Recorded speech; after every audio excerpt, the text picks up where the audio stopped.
clothing, food, and more through the Care Portal platform. Over 1,300 families have already been impacted. You can help reach even more by becoming a community champion. Whether you're part of a business, church, team, or just want to serve, learn how to get involved at arfamilyalliance.org or call 4769-4110 because strong families build strong communities. Okay, quiz fans, what's one word to describe Whataburger's new prickly pear raspberry Whata-Fresher? Is the best word refreshing?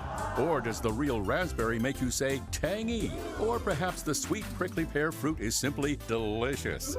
Actually, the only word to describe it is quenchy, tangy, sweet, shalicious. And that may sound like 4 words, but we used hyphens. Introducing new Whata-Freshers from Whataburger. Whataburger. Available for a limited time. Hugs from patients, like Patrick. It's something QC Kinetics medical professionals experience every day. I hugged them. You should hug somebody who does that for you. They gave me my life back, and I really didn't know where I was going to go because I was definitely afraid of having a knee replacement done. No surgery, no downtime with QC Kinetics regenerative treatments. They give patients relief from joint pain using their own healing properties to repair and restore damaged tissue. And the results? Well, that's why we see a lot of hugs at QC Kinetics. Everything is back that I thought I was never going to be able to do again. I'm still smiling, and sometimes it gets emotional. I get a tear in my eye because of how I was before I went in there. Those smiles and hugs never get old at QC Kinetics. It means patients are finally getting relief. And now, it's your turn. Call QC Kinetics today for your complimentary consultation and see if you're a good candidate for these amazing treatments. Call QC Kinetics, 501-222-8440. That's 501-222-8440. 501-222-8440. Live from the Gwatney Chevrolet Studios, this is Out of Bounds with Joe Franklin and Wes Moore on 103.7 The Buzz.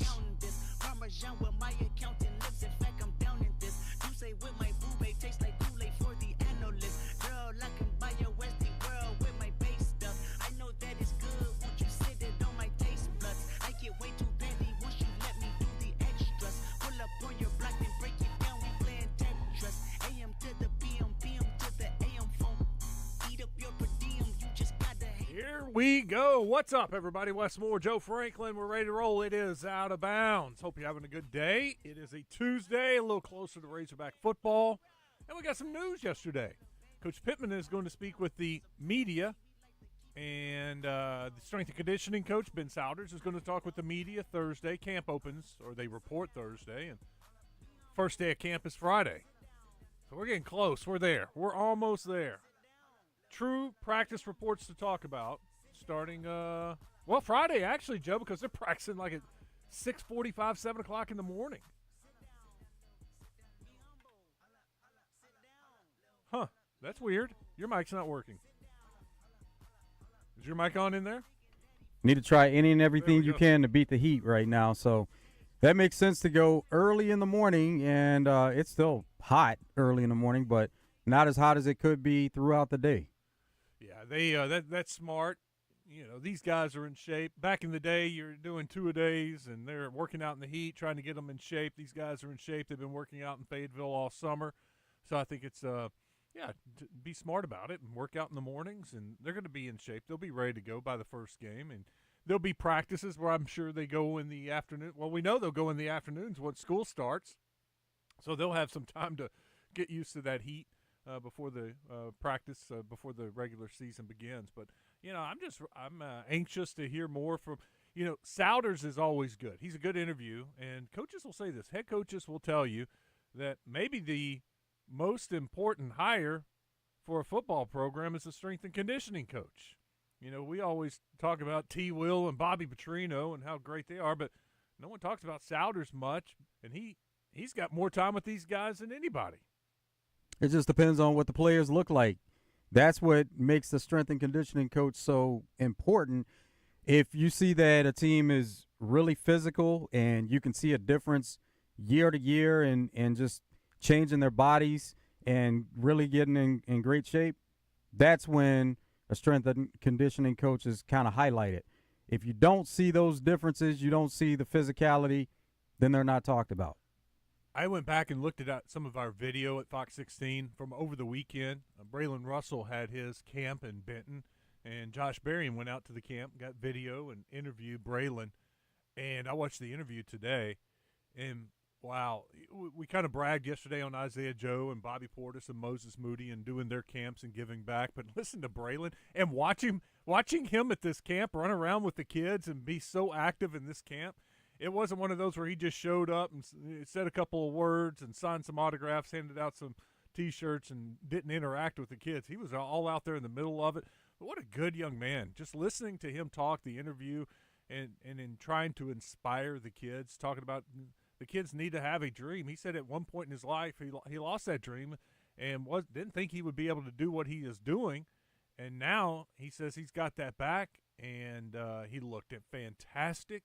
He had dropped some weight. You could just see it in his face and in his body, and he looked really good. I was excited after watching that video of Braylon and the interview of Braylon. It just seems like his head's in the right spot, and he is ready after a lot of it was not only just working out, but fixing his diet. He gave a lot of credit to the nutritionist there at the University of Arkansas for eating the right thing. He said, we tried it once before and it didn't work, and this time it's working, and I'm sticking with it. And he's giving a lot of credit to his change in physique to what he has been eating. When you get to college, that's one of the most noticeable things, especially for an athlete. You get on that program, and your body really starts to fill out. Now, Braylon was already pretty much filled out, so now you want to fine-tune his body and get him to the best possible shape that he could be in, and it's only going to help his game where he can get faster, he can get stronger, and just like avoid those soft tissue injuries maybe that he had last season that he was having to deal with a little bit of drop of weight. That helps in those areas too. Yeah, he felt like, and what's interesting, the weight for Braylon is listed the exact same as last year at 236. He wasn't 236 last year. That's the whole deal. Remember, his coach told us he was probably even bigger than 250 when he was playing in high school and hadn't really dropped any. And but anyway, when I went back and looked at last year's roster, it said 236. I looked at this year's roster, it says 236. And I thought I got a little chuckle out of it because you could tell he doesn't look the same at all. But anyway, he said the one place he notices it is with his endurance. And he's hoping, exactly what you said, he is able to continue a little bit longer in the game without coming out. Or if he has a longer run, you don't see him cramp up or pull something. He feels like that weight is helping him with his with his natural endurance of being able to stay out there longer and run a little bit longer. Yeah, because he was getting to the point of being fullback size or maybe a smaller offensive lineman, but he still had the speed, and now with some weight loss, it'll make him faster. We also will get to hear from Dave Van Horn tomorrow. They have released the details. He's going to have a press conference and talk to the media since the Major League Baseball draft signing period is over. He now knows what his roster is going to look like. And he is going to talk about just the summer, how things have gone as far as just summer ball for some of the guys, what he has coming in, and the players that will be going off and playing in the minor leagues, and also the players that will be returning. So Coach Van Horn is going to speak with the media tomorrow morning at 10. So I'm excited the next couple of days, get updates from Coach Van Horn and Coach Pittman. And next thing you know, Friday, we got practice to talk about, and it's raining outside. How about that? That is awesome. Got a little sprinkle? No? Yeah, a little sprinkle going on outside, and it is cloudy. Maybe we don't reach 100 today. They said this may be our first day in Little Rock to reach 100 for this summer, but it's nice and cloudy right now with a little bit of a sprinkle. All right, look, here's the plan for the day. We've got Stephen Davis, the voice of the Arkansas Travelers, joining us at 1:30. Travs are back. They were home last week. They're on the road this week, but they're off to a good start in the second half of the Texas League schedule, playing some good baseball, brought up some of their top prospects, some exciting guys to watch when they return to North Little Rock. And then I wanted to talk to him, too, about the All-Star game, the Home Run Derby, and just some of the things that have happened because they have connections to the Mariners. And since they're a Mariners affiliate, I wanted to talk with Stephen Davis. Also, Coach Z joins us at 2:10. We'll talk a little hoops with him. Coach Calipari and the guys. I saw one of the, I guess it's Lenardi, has Arkansas the preseason number 4 seed in his bracketology. Way too early bracketology. And then at 2:30, Mickey Spagnola is going to join us. I was afraid that when I scheduled Mickey, we were going to be talking about the loss of Tyler Guyton, the Cowboys' left tackle. He was carted off at practice yesterday, and Mickey's report last night said, they haven't gone in for the MRI yet, but all indications it didn't look good. And people were fearing torn ACL, out for the year. Well, since then, we've gotten much better news, not out for the year, and he's going to avoid a serious, significant injury, and that's good news for the Cowboys because just the day before, one of their guards broke a bone in his back and neck, and he's going to be out 4 to 6 weeks. You think of broken neck, I think a lot more serious than 4 to 6 weeks. That's why Jerry's not paying out those big contracts right now. Wait until training camp is over. We'll see if everybody emerges through that. That's in line to get a new contract. Well, Jake Ferguson got a new contract. He's going through camp. Yeah, but he's not making big money. Pretty good for a tight end. Not top dollar tight end, but he's getting paid. He's a good piece. He's an important piece of that offense. So I'm glad they got that settled, and Jake Ferguson's got 4 more years with the Cowboys. So Mickey will join us at 2:30. We got what's trending. We'll talk some national news. We are open if you want to jump in here at 661-1037. We'll take your phone call, 661-1037. And you can always text us on that same number, 661-1037. I saw a cool little promotion from Bet Saracen this morning. I got an email from them, and they have a new promotion for Major League Baseball. And it's happening on Tuesdays. And since it's a Tuesday, I thought I'd better tell you about it. It's called MLB Triple Play Tuesday. And it's here to stay for the next couple of Tuesdays. You get a free $10 bet when you place a Major League Baseball parlay. You got, same as always. You guys, I hope, know by now, go to that promo page, take a look at the promos. You got to opt in. Go to the promo page, opt in on this deal. You make a $25 real cash wager on a 3-leg parlay. Whether you win or lose, you get a $10 free bet within 72 hours after that bet goes place.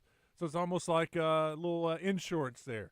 You get $25 bet. You may hit it, 3-leg parlay, and that'll pay well anyway. You still get the $10 free bonus cash. You don't hit it, you get $10 back. So it's like making a $15 bet because you're going to get $10 back off of your $25 bet. So pretty cool deal for Bet Saracen for you guys and ladies that like Major League Baseball and making the bets on that 3-leg parlay, $25, bam. You get $10 back in bonus cash.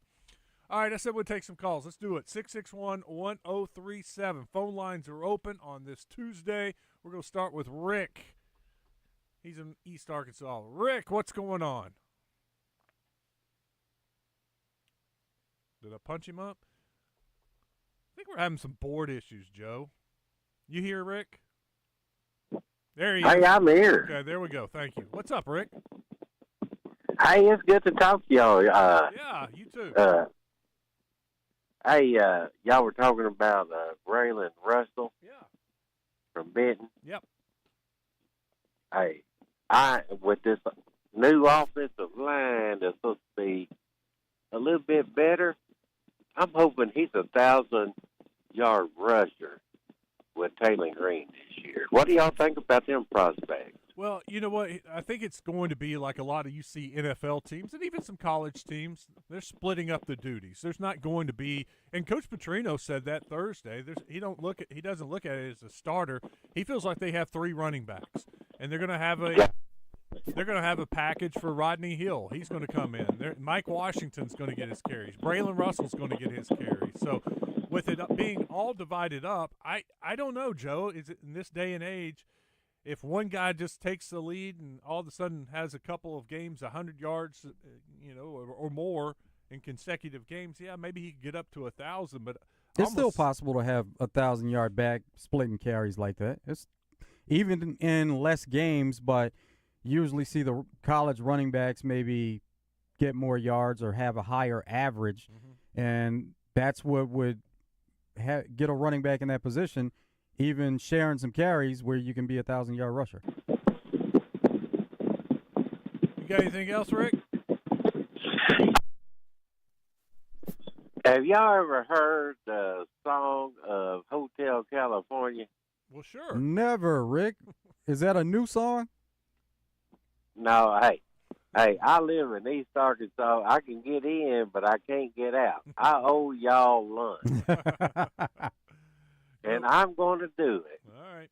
Well, you know where it to might find be us. a while before I get to meet my favorite player in Arkansas. My favorite one of all the All-Americans is still Joe Klein.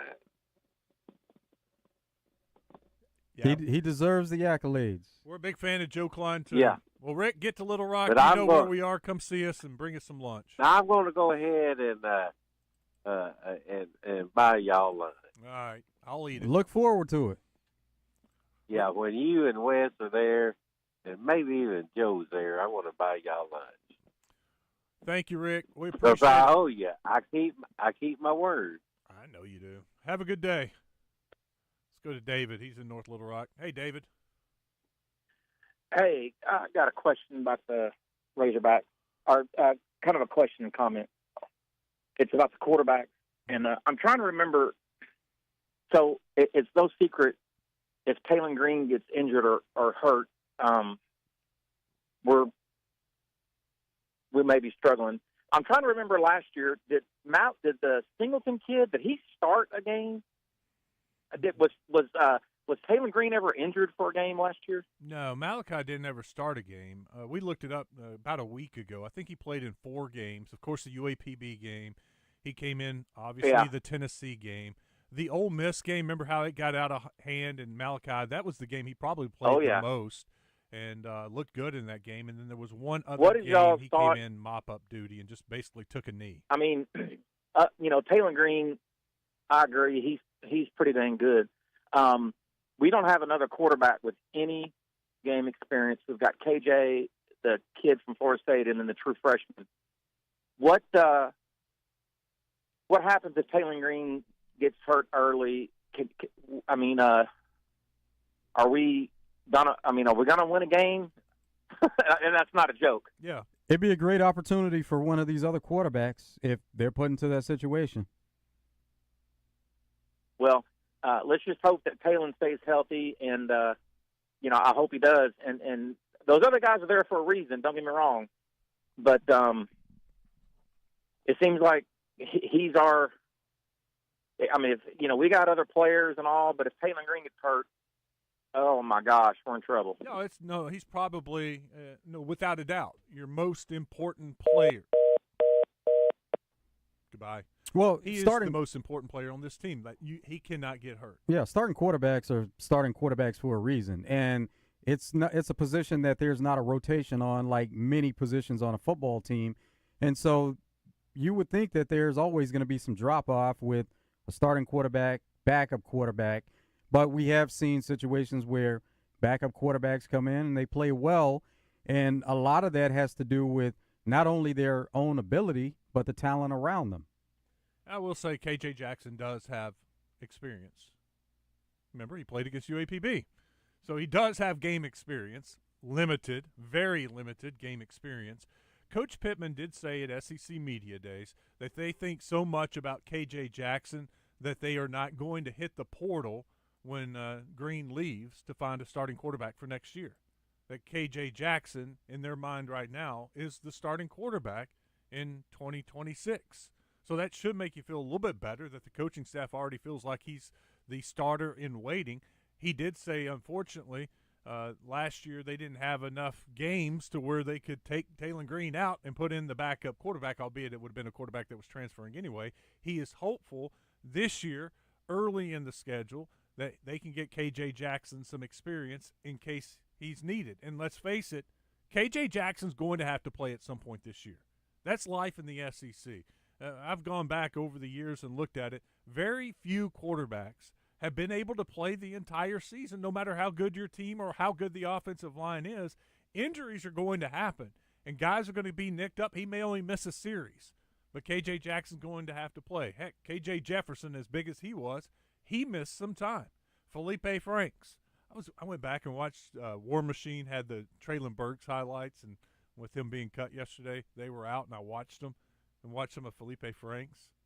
I forgot how good, he could throw the ball. He was fun to watch, and he put some balls on the money to Traylon Burks, but he even got hurt. And K.J. Jackson had to play the last game against Missouri. Jefferson. So, K.J. Jefferson. So you have to have a backup ready because 95% he's going to play this year at some point due to an injury. And as far as backup quarterbacks, you want to see him early in the season. Some of those non-conference games, now the schedule may not permit, or certain teams that they're playing against, the flow of the game may not permit for him to play. But ideally, you do want to see a backup quarterback get some game action in some of those early games if the game is at a point where they can get in there. And you want to see it from a positive standpoint, more so than like what the Ole Miss game went, where you're behind by so much, and now it makes sense to put the backup quarterback in. Best case scenario, K.J. Jackson plays against Alabama A&M, maybe the entire fourth quarter. Best case scenario for Arkansas, he gets to play against Arkansas State. Best case scenario, he gets to play against Memphis in the fourth quarter. That's what ideal situation. He gets to play, take snaps in 3 of the first 4 games. Now, that's probably being very, very, very optimistic that they'll be that far ahead and be able to put in a backup quarterback in 3 of the first 4 games. But worst case scenario, he's got to get action against Alabama A&M. He's got to. He's got to be able to play in that fourth quarter and prepare him. And even though that's not going to be a true indication of what it's going to be like against SEC teams, at least it gets him on the field running the offense. His best practice is going to be practice, honestly. Whatever snaps he can get, he needs to take advantage of that to be ready just in case something happens. First game, you want to see more than one quarterback get in there, more than one backup quarterback get in. Ideally, you'd like to see a few of them play. That was kind of a unique situation last year when you saw – did they play 4 quarterbacks last year or just 3 in that first game? Malachi came in, then KJ. And I'm trying to think, did somebody else come in after KJ or did he finish it up? I'd have to go back and look at that box score. All right, we'll take our break. Yeah, we got to take our break. Coming up next, Stephen Davis will join us. We got some D3 auto sales coming in. I'll read those. We are going to have a fun day today. It is a full day, 3 guests, a lot of phone calls. Like the start to this show, like the feel of it. Let's have fun. Stick around. We're just getting started. It's Out of Bounds.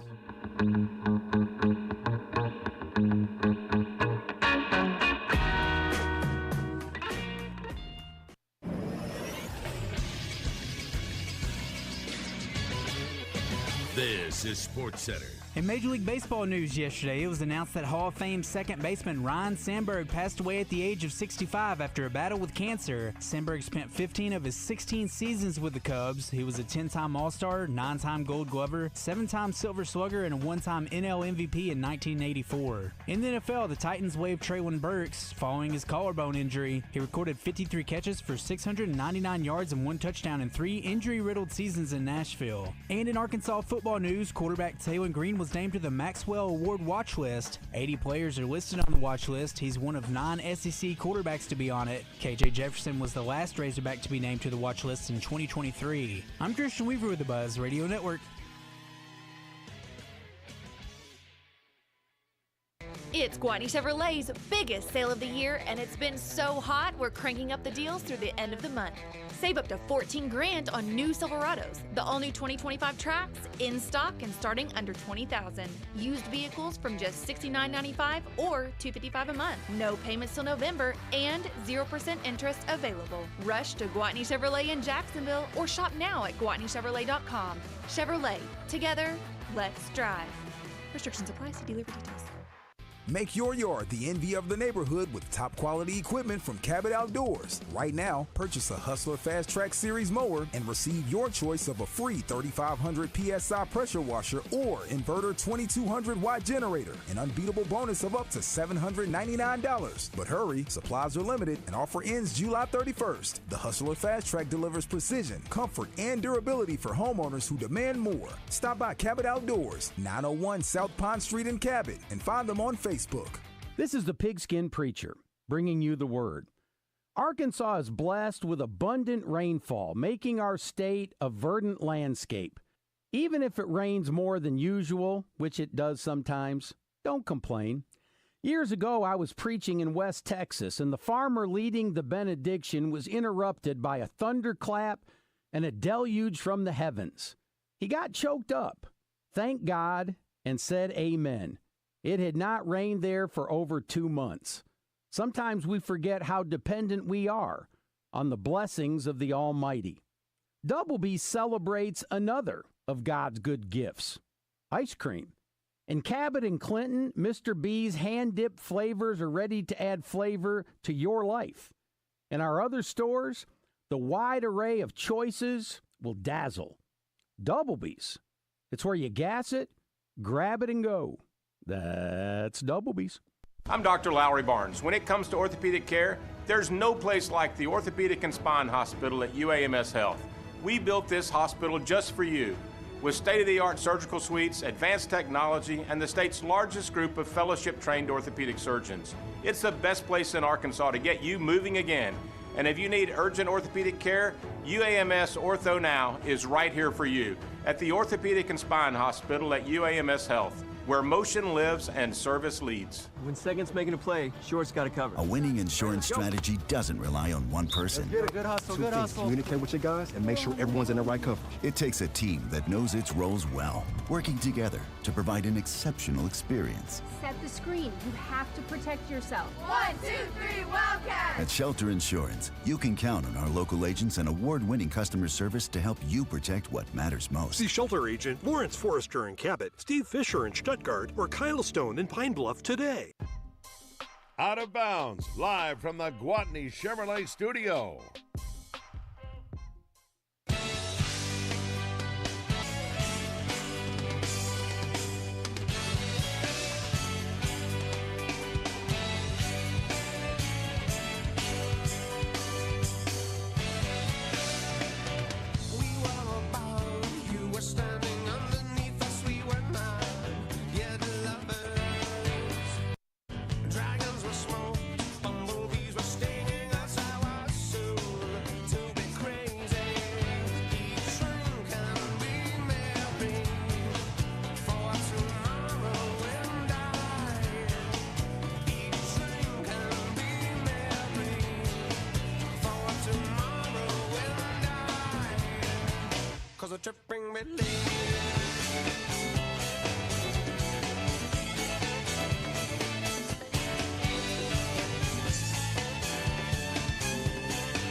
All right, back at it. Thank you for hanging in there, doing a little adjustments with the board, fixing some things. I think we're all good. And we got Stephen Davis, the voice of the Arkansas Travelers. He joins us now. What's up, Stephen? How are you? Stephen? Stephen? Stephen? Stephen? Help? Joe? This happened with Rick in East Arkansas. When I first turned on the phone, there was nothing there, and nothing's really changed. He's potted up. That's good. Steven, just hang with us. Now you there? Nope. Steven Davis. Bear with us. This happened with Rick a couple of seconds ago, Justin. It was like there was a short in the phone line. And when I adjusted it, the pot, he came on. Are you talking, Steven? No. Is your mic okay? Yeah, that sounds pretty good. Yeah, that sounds really good. Good. Oh, let's try that. Now, Stephen Davis, voice of the Travelers. You there? No. Have him call back. Call back. Or call him back. Yeah, I heard that. Yeah, that's weird. This doesn't need all 4 pots on, only 3 of them. Okay. Because otherwise it'll feed back. All right. Put him back on, Joe, and hold. Travs are off to a good start in the second half, by the way. They played well last week. Now they're out on the road for this week. They'll be back at Dickey-Stevens Park a week from Tuesday, a week from tonight, bringing in the voice of the Arkansas Travelers, Stephen Davis. What's up? No. Is it just that line? Could be. Can we try Newsline? Yep. I think Joe is calling him on 1. Okay.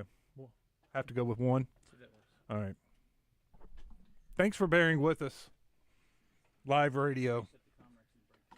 May just have to reset some things. Go to line 1. Stephen Davis, voice of the Travelers. How are you, man?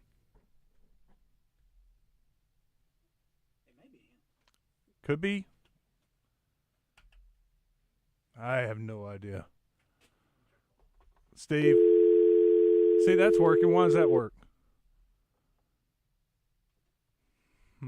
He's calling back in. Steve? That's you, Christian? No. Justin Acre, can you join us? You can't hear me? Oh, I hear you now.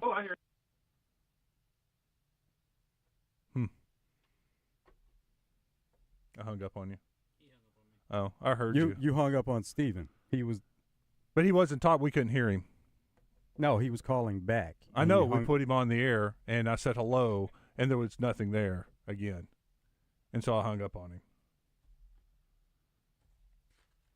May not be any phone calls. May do some D3 Auto Sales text line while we figure this out. Do my ears deceive me? You already played DMB. Yes. You're not all good. No, we're not. Thank you. LC, guys, if our own line can improve, Petrino will have our backup quarterback ready. Ryan Mallett had a pretty decent backup quarterback. Yeah, we could hear you. Yeah. Justin? Tyler Green was, not Tyler Green, Tyler Wilson was a good backup quarterback. Okay, we could hear you. And I feel like KJ Jackson will be ready to go. Tell him to call back on this number. What? Okay. We could hear Joe right then. We could hear you talking. That's weird.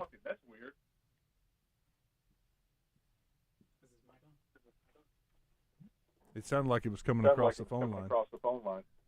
Stephen, are you there? Steven's not there. That's Justin. Oh.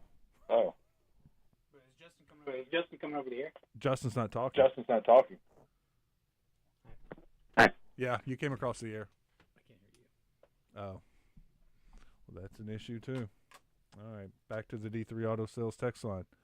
These days, almost all schools, backups, hasn't had any experience. No, you're true. That's okay. We got that worked out.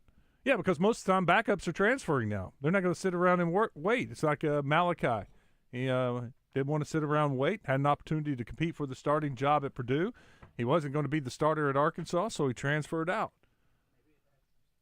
Usually it's a case where the quarterback is transferring where he knows he can play or he's going to have a very legitimate shot of playing. And in this case, Malachi left. Now it's up to KJ to be the backup and to wait his turn. Here we go. Moment of truth. Stephen Davis, the voice of the Arkansas Travelers, joining us. Question mark? How are you? Oh, my God. Whew. Works. Yeah. That was an intense couple of minutes right there. We had one, two, three, weird on this end. 4 people in here trying to figure things out, why it wasn't working. It was very odd. At least there's 4 people in the building at this time of day. That would have been thank goodness it wasn't a Friday, right? When everybody's like, out of here. How are you? Springfield, Missouri, starting a series this week. It'll be a fun one against the Cardinals, who have the best record in the league. First place, second place matchup, right? It is, and second half we reset the record, so we actually throw out the Cardinals in the second half because they won the first half. So somebody's got to play them in the divisional round of the playoffs.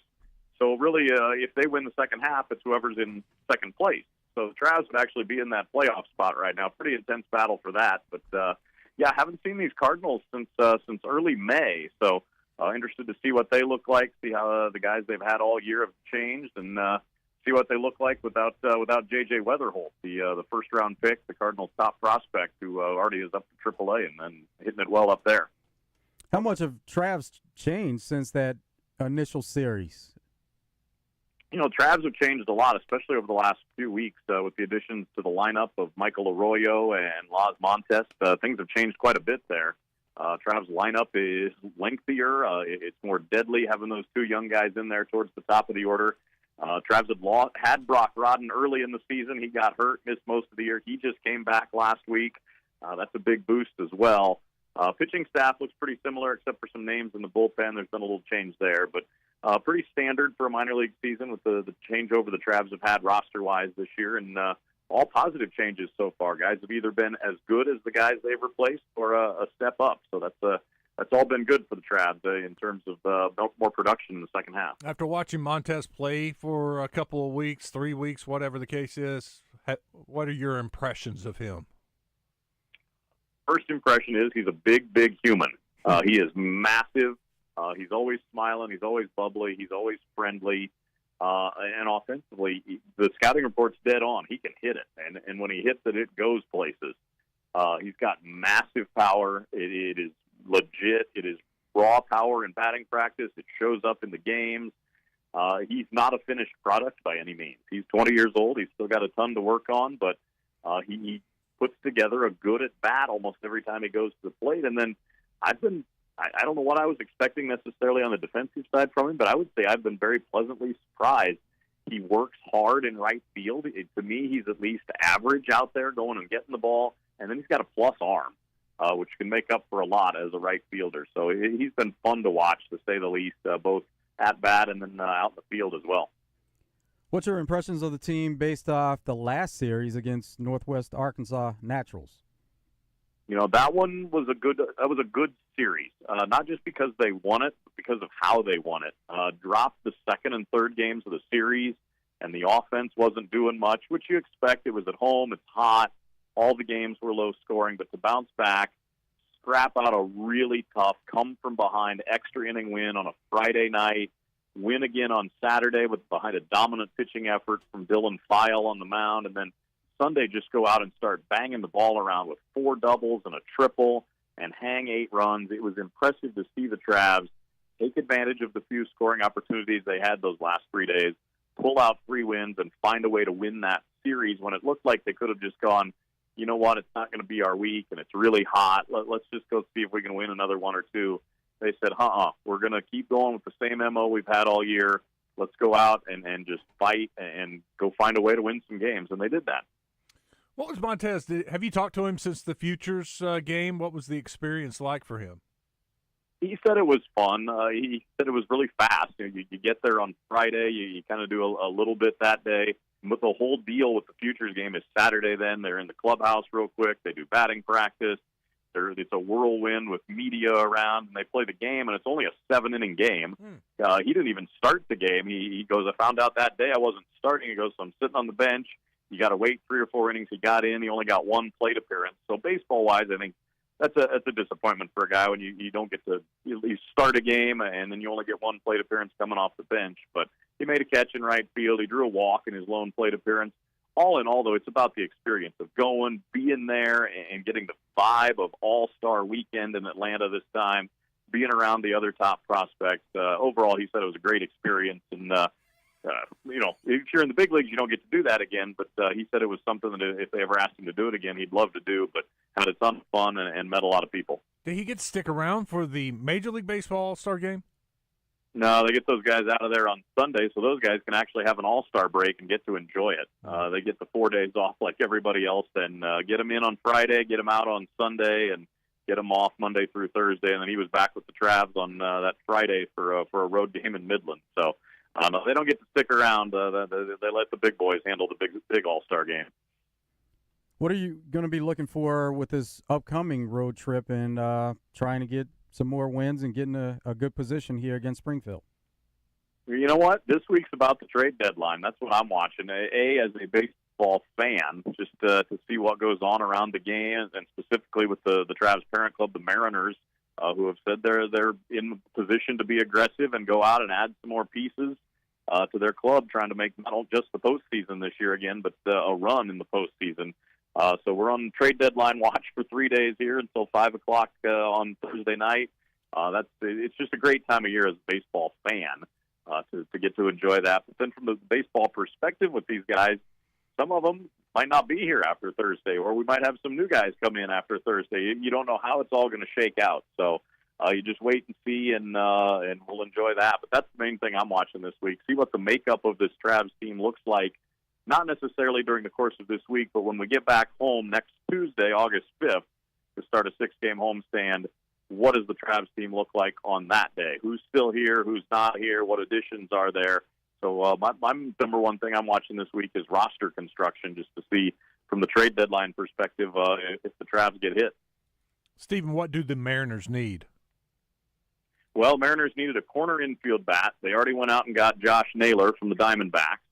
Former Trav, Brandon Garcia, was one of the pieces they sent the other way in that deal. Brandon was with the Travs most of last year and the first half of this season. And then they've been talking about third base. Is Eugenio Suarez from Arizona available? Can the Mariners afford him? He's a rental, but he's going to take a lot in there. And the Mariners have also said they're looking for another high-leverage relief arm. So the kinds of arms that are out there and available, those will probably take a big price as well. So maybe not as big as Suarez would, but those are the top two things I've seen that the reporters are saying the Mariners are looking for. So you're going to have to pay something to get something. That's just how trades work in baseball. And it's fun from a fan's perspective, but when you're down at this level, when you're around the guys on a daily basis, the human level of it, when a guy does get traded, and we've had it a few times where a guy found out either during a game or right before a game that they're traded, and their whole world just changes. It really gives you a different perspective on that. So you never know how it works out, but it'll be a fun or chaotic next 51 hours or so till the trade deadline.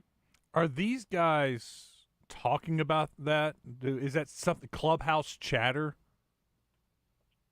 Yes and no. For the guys that are baseball fans, they're talking about baseball and trades and who might go where and things like that. Some of them aren't that into that, but they're not talking about like, hey, I saw your name in a rumor for this, because there's not a ton of that. It's not like a big league clubhouse where, 5 guys in there are seeing their name out there every day on social media that you might be traded to such and such team. There's just not as much of that with prospects. Now, when it does happen, obviously it becomes the number one topic of discussion of, hey, man, we're going to miss you, or hey, here's the new guy coming in. Let's welcome him to the team. So it's not a daily topic unless you're a baseball fan, but we've got a few on this team that are, so I'm sure guys will be keeping an eye on it throughout the week. Talking with Stephen Davis, voice of the Arkansas Travelers. How about Cal Raleigh? What a show he put on. First half, then the home run derby. Man, that's been kind of cool to watch. What were your memories of Cal, the short memories of Cal in North Little Rock? Yeah, we only had him like 6-7 weeks at the end of that 2019 season, and I like to say my biggest regret about the COVID cancellation for 2020 from a baseball perspective with the minor leagues was that Cal Raleigh and a couple other guys like Logan Gilbert didn't get to be Travelers again that year, and they were all into AAA then by 2021. But I just remember Cal being, I don't want to say mature for his age, because he'd played in college, he'd grown up around the game, his dad's a coach, but he had that quiet leadership ability where everybody just followed him. He had the work ethic. He's a switch hitter, so he's working on 2 swings all the time. He's game planning with the pitching staff, and he didn't want to skip anything. He wanted to be involved in everything, be a part of everything, not take any days off. He wanted to DH when he wasn't catching. He wanted to be in on every strategy session with every pitcher. To see what he's done now, it just speaks to how much he loves the game and how much work he's put in to be able to have this much success with the load he carries, not just physically but also mentally for that team. And what's he at now? 41 home runs. It's just astounding to see him keep hitting the ball. But yet, we were only around him a few weeks, but for the folks who've been around him longer, it's also not a huge surprise that he's having just big success because he does have a great swing. He does work hard at this, and he has earned all this. It's not a fluke, and not that he's going to hit 50, 60 home runs every year, but he has earned every bit of this, and I hope he is enjoying this, and I hope he goes out and sets every record he possibly can this year because, man, it's really fun to watch him and be able to sit back and go, yeah, we had that guy as a traveler. He was here, and you never know which one of these guys is going to turn into the next big star. Okay, we keep hearing he got the nickname Big Dumper, Big Dumper in the minor leagues from a teammate. Did that happen here? It did not. So Jared Kelnick was supposedly the guy who gave him that nickname. Kelnick started calling him that, I think, either during the alternate site stuff in 2020 or during 2021. I never heard it in 2019, even though Kelnick and Cal were both here at the end of that season. That would have been very memorable to hear that, and I think it all sprung up maybe once they got to Tacoma coming out of COVID, but it would have been cool if that had started here, but I think we just missed that. Stephen, good stuff, man. Have a great week, and we'll see the Travs next Tuesday. Sounds good. We will see you at the ballpark next week when we're back home for 6. Hey, and thanks for putting up with our issues. We appreciate you hanging in there. Anytime. Stephen Davis, voice of the Arkansas Travelers. When we come back, we'll wrap up the first hour. Smooth sailing here on out. Knocking on wood. Thanks for hanging with us, too. Think we got it figured out. Got everything reset. We'll finish it up. Stick around. It's Out of Bounds.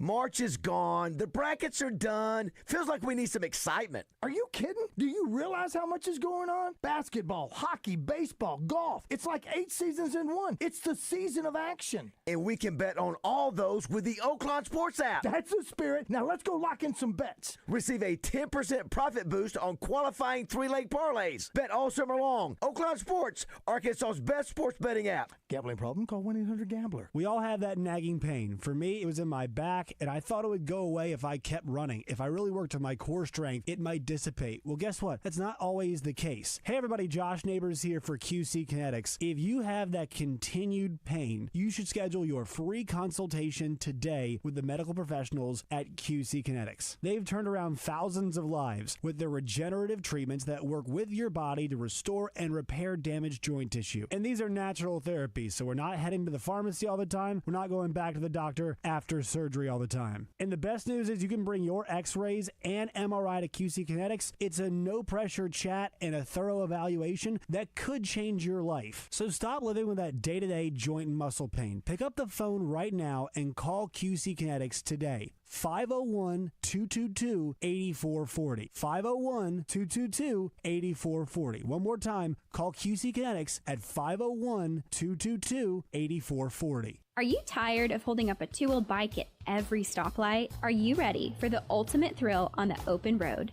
Introducing the Can-Am Spyder, the three-wheeled motorcycle that redefines adventure. The Can-Am Spyder is built for those who crave excitement. Its dynamic handling, advanced safety features, and the unmatched power of the Rotax engine will leave you craving more. Live big, no regrets.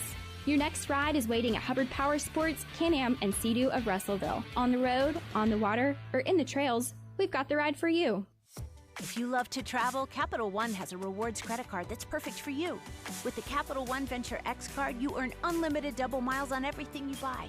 Plus, you get premium benefits at a collection of luxury hotels when you book on Capital One Travel. And with Venture X, you get access to over 1,000 airport lounges worldwide. Open up a world of travel possibilities with the Capital One Venture X card. What's in your wallet? Terms apply. Lounge access is subject to change. See CapitalOne.com for details. Some things can steal your sunshine. Ugh, I just got my hair done. Sorry, the cooler's broken. Anyone see my flip-flops? Anyone? But COVID-19 can steal a lot more. I just took a COVID test. Ugh. Prescription medications for COVID exist. If you test positive this summer, ask your doctor if they're right for you. Visit PfizerForAll.com/COVID-19 to learn more. Sponsored by Pfizer. Now that it's summer, we're blowing out prices at HJ Trailer Sales. Through the end of the month at factory cost, some even below. Aluminum truck beds in stock marked down to $6,500 installed. All bedrock beds $4,900 installed. Butler hay beds $12,800 installed. Need a trailer? Good Guys 22-foot 10K $8,100. All air tow trailers under $20,000. Delta 30-foot 14K gooseneck only $10,900. HJ Trailer Sales on Facebook or hjtrailersales.com. Hot Springs and Paragould. Out of Bounds on 103.7 The Buzz. Live from the Gwatney Chevrolet studio. Gwatney Chevrolet. Driving, trust every mile.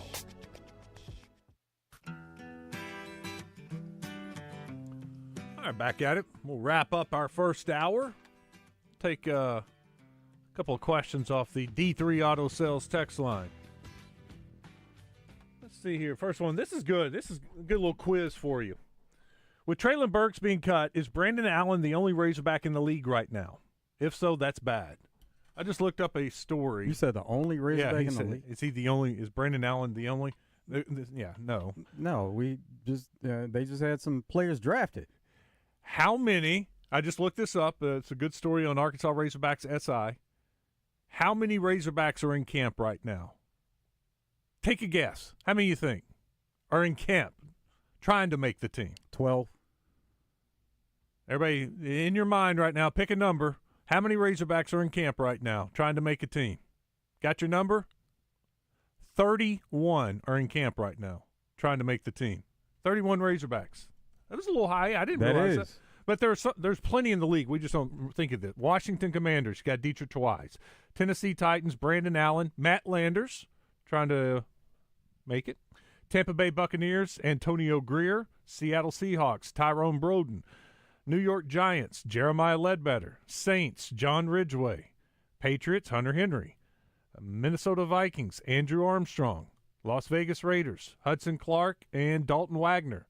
Los Angeles Rams, Cam Curl, Bo Limmer. Both were on the team last year. Monteric Brown for the Jacksonville Jaguars, Quindon Jackson, Cam Little, Keevy Rose, and Danico Slaughter. Offensive lineman Dan Skipper, Isaac Tesla, and kicker Jake Bates with the Detroit Lions. Of course, Bates and Skipper were there last year. Denver Broncos, Dre Greenlaw and Drew Sanders. Cleveland Browns, Brady Latham. Cincinnati Bengals, McTelvin Nagim. He is still in the NFL. We were talking about that a couple weeks ago. And Eric Gregory, still in the NFL. Chicago Bears, Ricky Stromberg. Buffalo Bills, Landon Jackson. Baltimore Ravens, Cuddy Robinson. Atlanta Falcons, Felipe Franks. Didn't know he was still with the Falcons. And Arizona Cardinals, Yelta Froholt. So I would say out of those 32, you're going to have around what Joe said, 13 to 15, maybe 16, 17 make it. Several of them are, long shots to make the Canton team, but still plenty of Razorbacks in the league. 2 kickers may be locked in. True. Yep. Bates and Little. I think they're pretty secure. Coming up next, we got Coach Z after the Razor Hog update, brought to you by Standing Firm Farms. At 2:30, speaking of the NFL, Mickey Spagnola will join us. We'll head to Cowboys camp in Oxnard, California, get the latest on the injury situation on the offensive line, and talk a little bit about the offensive line, defensive line, and linebackers. Mickey didn't want to talk about those guys until they put the pads on. They've had 2 padded practices. The Zone Hotline on 103.7 The Buzz is presented by Jim's Razorback Pizza with 2 locations, Highway 10 past Taylor Loop and just off the Morgan Maumelle exit. We got the big deals at the Big Rock. Got the big deals at the Big Rock Bin Hey, Arkansas, it's Terry Harrison at the Big Lot, where you'll find the biggest selection, the biggest savings, and now you'll find Big Steve Landers. That's right, Arkansas. I'm back in the car business at the Big Lot. Don't be confused. The real Steve Landers deals are at Chris Crane Dodge Jeep Ram. Come see me and Big Steve at the Big Lot, Chris Crane Dodge Jeep Ram, Alco Road in Benton. The Big Lot Benton. Serious injuries happen every day. If it happens to you, don't wait. Dial 8. Dial 8 for Rainwater, Holton, Sexton. 888-8888. Anywhere in the state, dial 8. We've got you covered, Arkansas. Responsible attorneys Michael Rainwater and Bob Sexton. Chicago Cubs pitcher and Conway native Jordan Wicks gets in the zone with Justin and DJ each week. Brought to you by Crane Buick GMC of Conway. Crane serves with the best customer service, whether you shop online or visit in person. Crane Buick GMC of Conway. Stop by today. Razorback football, basketball, and baseball right here on your home of the Hogs. 103.7 The Buzz. KABZ Little Rock.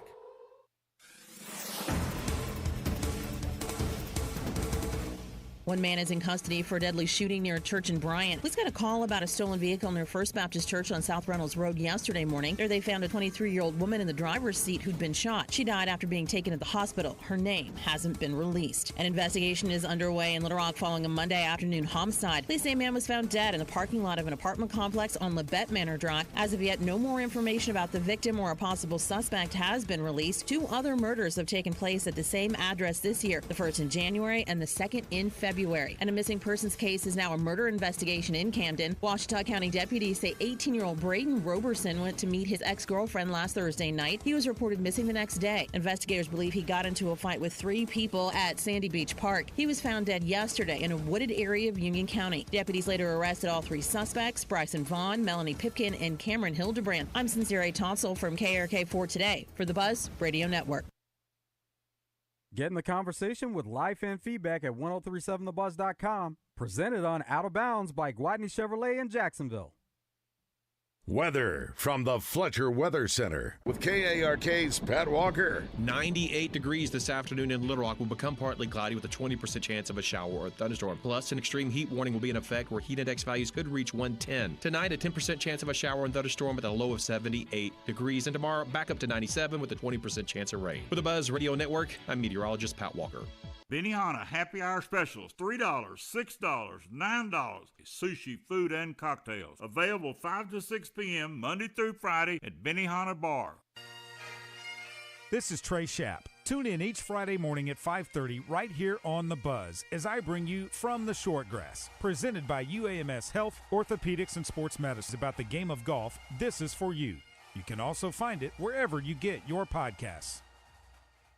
It's Gwatney Chevrolet's biggest sale of the year, and it's been so hot, we're cranking up the deals through the end of the month. Save up to $14,000 on new Silverados, the all-new 2025 Trax, in stock and starting under $20,000. Used vehicles from just $69.95 or $255 a month. No payments till November and 0% interest available. Rush to Gwatney Chevrolet in Jacksonville or shop now at GwatneyChevrolet.com. Chevrolet, together, let's drive. Restrictions apply. See dealer for details. It's a tough time. Injured, and it was not your fault. Hurts in the pocketbook, too. Who do you turn to? Don't call a lawyer and find they're out of state or talk with someone at a call center. Call us at the Brad Hendricks Law Firm and talk to a real Arkansas lawyer directly. And remember, the only place that success comes before work is in the dictionary. We'll work hard for you. Have for over 30 years. The Brad Hendricks Law Firm. Tradition, reputation, results. Life is loud, chaotic, hilarious, and occasionally peaceful. Your life fits you, so why settle for life insurance that fits someone else? At Shelter Insurance, our local agents help you design a personal protection plan backed by award-winning customer service. We're your shield. We're your shelter. Shelter Life Insurance Company, Columbia, Missouri. See Shelter Agent Hayden Strickland in Sherwood, Vic Seidenschwartz in Carlisle, or Todd Matthews in Benton today. I'm Dr. Lowry Barnes. When it comes to orthopedic care, there's no place like the Orthopedic and Spine Hospital at UAMS Health. We built this hospital just for you, with state-of-the-art surgical suites, advanced technology, and the state's largest group of fellowship-trained orthopedic surgeons. It's the best place in Arkansas to get you moving again. And if you need urgent orthopedic care, UAMS Ortho Now is right here for you. at the Orthopedic and Spine Hospital at UAMS Health, where motion lives and service leads. And ESPN Radio Extra Point with Joe Fortenbaugh. Here's the jam that Cleveland's in. Say you want to open the season slow. Let's go with Joe Flacco, 5, 6, 7 games, maybe like what the Giants do with Russell Wilson in New York, and then we'll eventually turn it over to them. Fine. Here's where it gets complicated. If Cleveland stinks this year, they're going to be in a position to strike early in the draft with a loaded QB class. Cleveland, by the way, sitting on multiple first-round picks, I believe. You're going to be in primo position to get a great quarterback to move your franchise forward, but you just used 2 draft picks on quarterbacks this past year. So if you don't start these guys early, Gabriel and or Sanders, and you don't know what you have in them, how do you know whether or not you're supposed to go draft a quarterback next spring? Like, if you get 6 games of Shedeur Sanders, is that enough of an evaluation? Actual price will depend on product and subscription plan. Featured products are compounded drug products, which the FDA does not approve or verify for safety, effectiveness, or quality. Prescription products require an online consultation with a healthcare provider who will determine if appropriate. See website for details, restrictions, and important safety information. Want a boost in and out of the bedroom? Hims has you covered. Introducing a new 2-in-1 approach to level up your game. Tadalafil for better bedroom performance and zinc for testosterone support. Put it all together and you've got what you need to turn things all the way up. Getting started is simple. Just go to hims.com/joy to start your free online visit. Through Hims, you can access ED treatments, including pills, chews, and more, 100% online.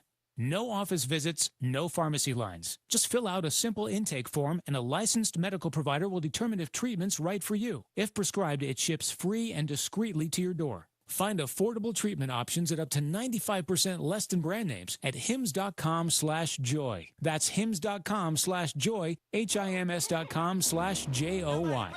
Live from the Gwatney Chevrolet Studio, this is Out of Bounds with Wes Moore and Joe Franklin on 103.7 The Buzz.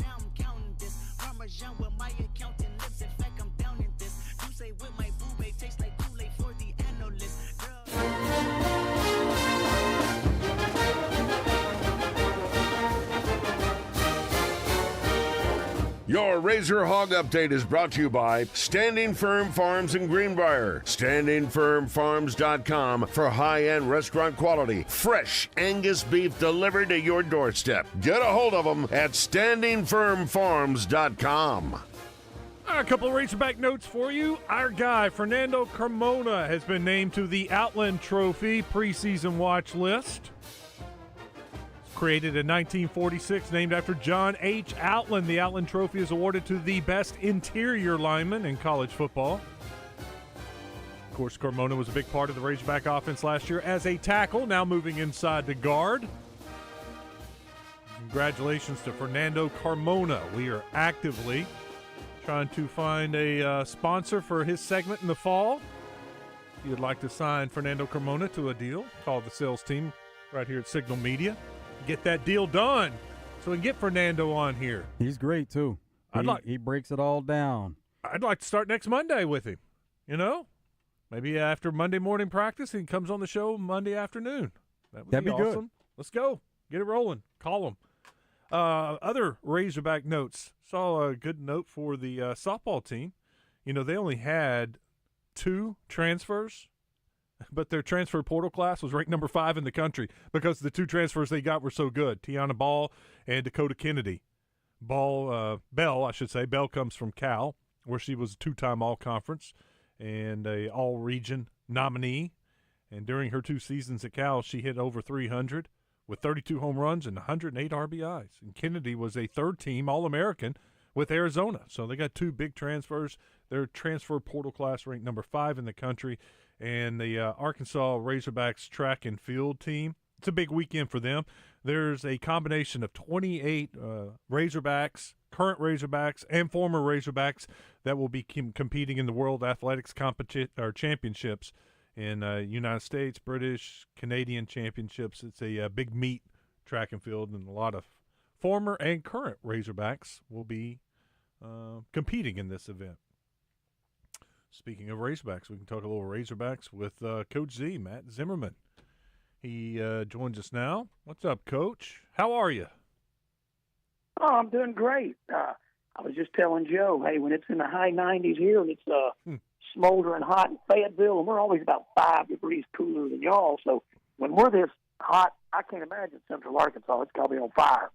It is right now 97 degrees, and we got a little break from the heat in downtown Little Rock probably about 40 minutes ago. Had a little shower move through and had some cloudy skies, but it's already gone and the sun's back out, and I bet it's humid and nasty out there right now. It only makes it hotter. Yeah, it feels like 99, so 2 degrees hotter. I bet it is hot. Yeah, it get hot quick. Yeah, we had a very wet May and June, but we've not really had much rain at all in July, and and then we're on about 10 days now. Pretty hot weather for us, but it's hard for us to complain because again we're always 4 or 5 degrees below y'all, and so but it is hot up here right now. But we're enjoying our last week, Wes, of no students. It's quiet. There's no traffic.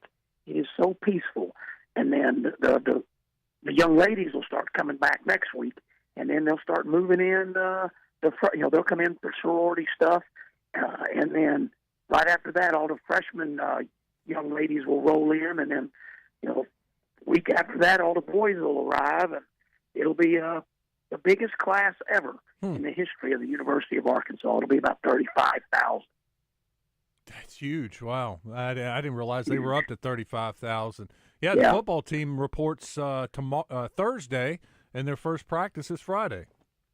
Yep. When they start rolling practice, of course, they're here all summer. Men's basketball, women's basketball, volleyball. They're all here all summer. But yeah, they'll once football's practicing, that's when all the rush stuff, which is a big deal. The Greek life up here is very important to a lot of our students, a lot of our people, and all of a sudden the roads get jam packed, the parking lots get full, and you can't go to Chick-fil-A on Martin Luther King till next June.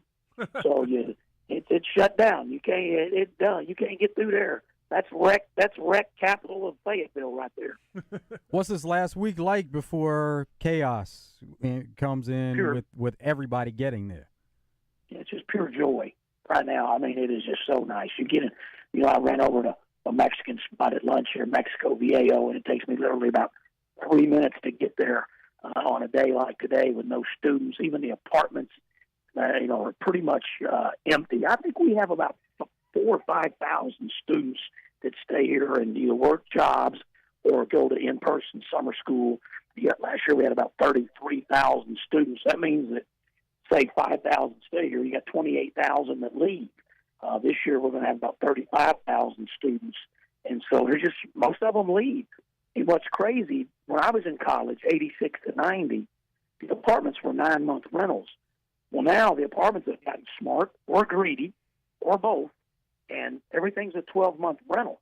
So all of these young people that are from Little Rock or around the state of Arkansas or from Texas, we have a lot of Texas kids, but they're paying rent all summer, and they're not here. And so I do know a few parents are like, hey, we're paying rent on that place, all the rest of May, because they leave early May. So all of June, all of July, you just stay up there and work. They were paying for it anyway, but these apartments are even mostly empty, the parking lots, and they'll all be coming back, and the world changes. Obviously the students make everything go round here. It's they can stay there and work, or it's also an incentive to actually enroll in some summer classes. Yeah, to get ahead.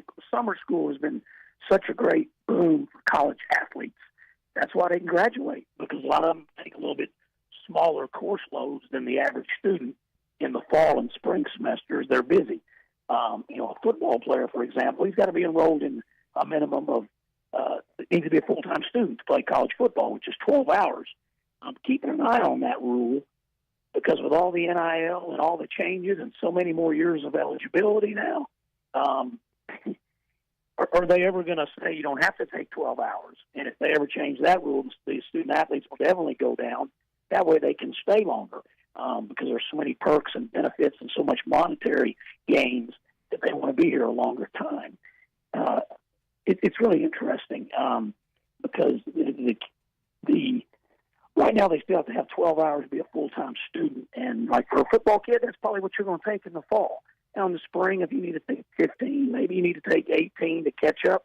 You can do that, but you also have that summer, and the summer's huge for college athletes. That's where they get to that graduation. They can knock out 6, 9, 12 hours in summer. I never went home. I didn't want to go home. I stayed there in the summer. That was my excuse. I got to pay for this apartment anyway, so I might as well stay here and work and play. Yeah, yep. Makes a lot of sense. Yeah, makes a lot of sense. But like I said, they always estimate about 4,000 to 5,000 of our students stay here in the summer, and the other 27,000, 28,000 they leave. And so, but we're bracing for them to come back. You know, probably haven't been here this summer much, but on Maple Street, one of our main roads, top 3 biggest road around campus, has been closed down since the week after graduation in May. So you hadn't been able to drive down Maple Street or up Maple Street. And so it's supposed to open back August the 1st. So I'm anxious to see, is it going to be open? Because the University of Arkansas really can't function if Maple's not open. And so I'm sure they're on schedule. We've had good weather. But got to get that thing open. Stadium Drive, right there by the football stadium, has been closed all summer. It's also supposed to open back up here, I think, August the 4th or 5th. Can't really survive. We maybe could survive without that street being open, but it would be very difficult on football days to not have Stadium Drive. Coach, what are basketball teams doing right now? They're mostly gone. They finished. It was the Wednesday before last, so they're, as of tomorrow, it'll be 2 weeks since they had their last practice.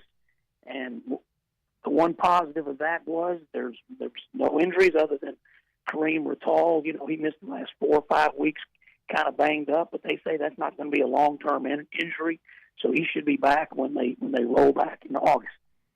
But most of these guys are gone. I go up there most days, and the only player I've seen really in the last week has been Billy Richmond. And I went up there yesterday, and all the staff was gone. There wasn't any. There was a couple of women's basketball coaches, and all the men's staff was gone. And even our trainer and our strength coach, who are there all the time, they're on little vacation. So they're all trying to get their they grind during the summer.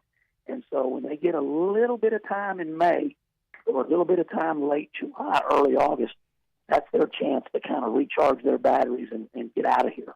And so it's been quiet in basketball, and I know a lot of those guys are home with families, and hopefully getting workouts in and still staying in the gym, getting a lot of shots up, because but they'll roll back. School starts the 18th, and he'll start practice. You can start practicing the day school starts. I mean, they've already had all their physicals, all their tests are done.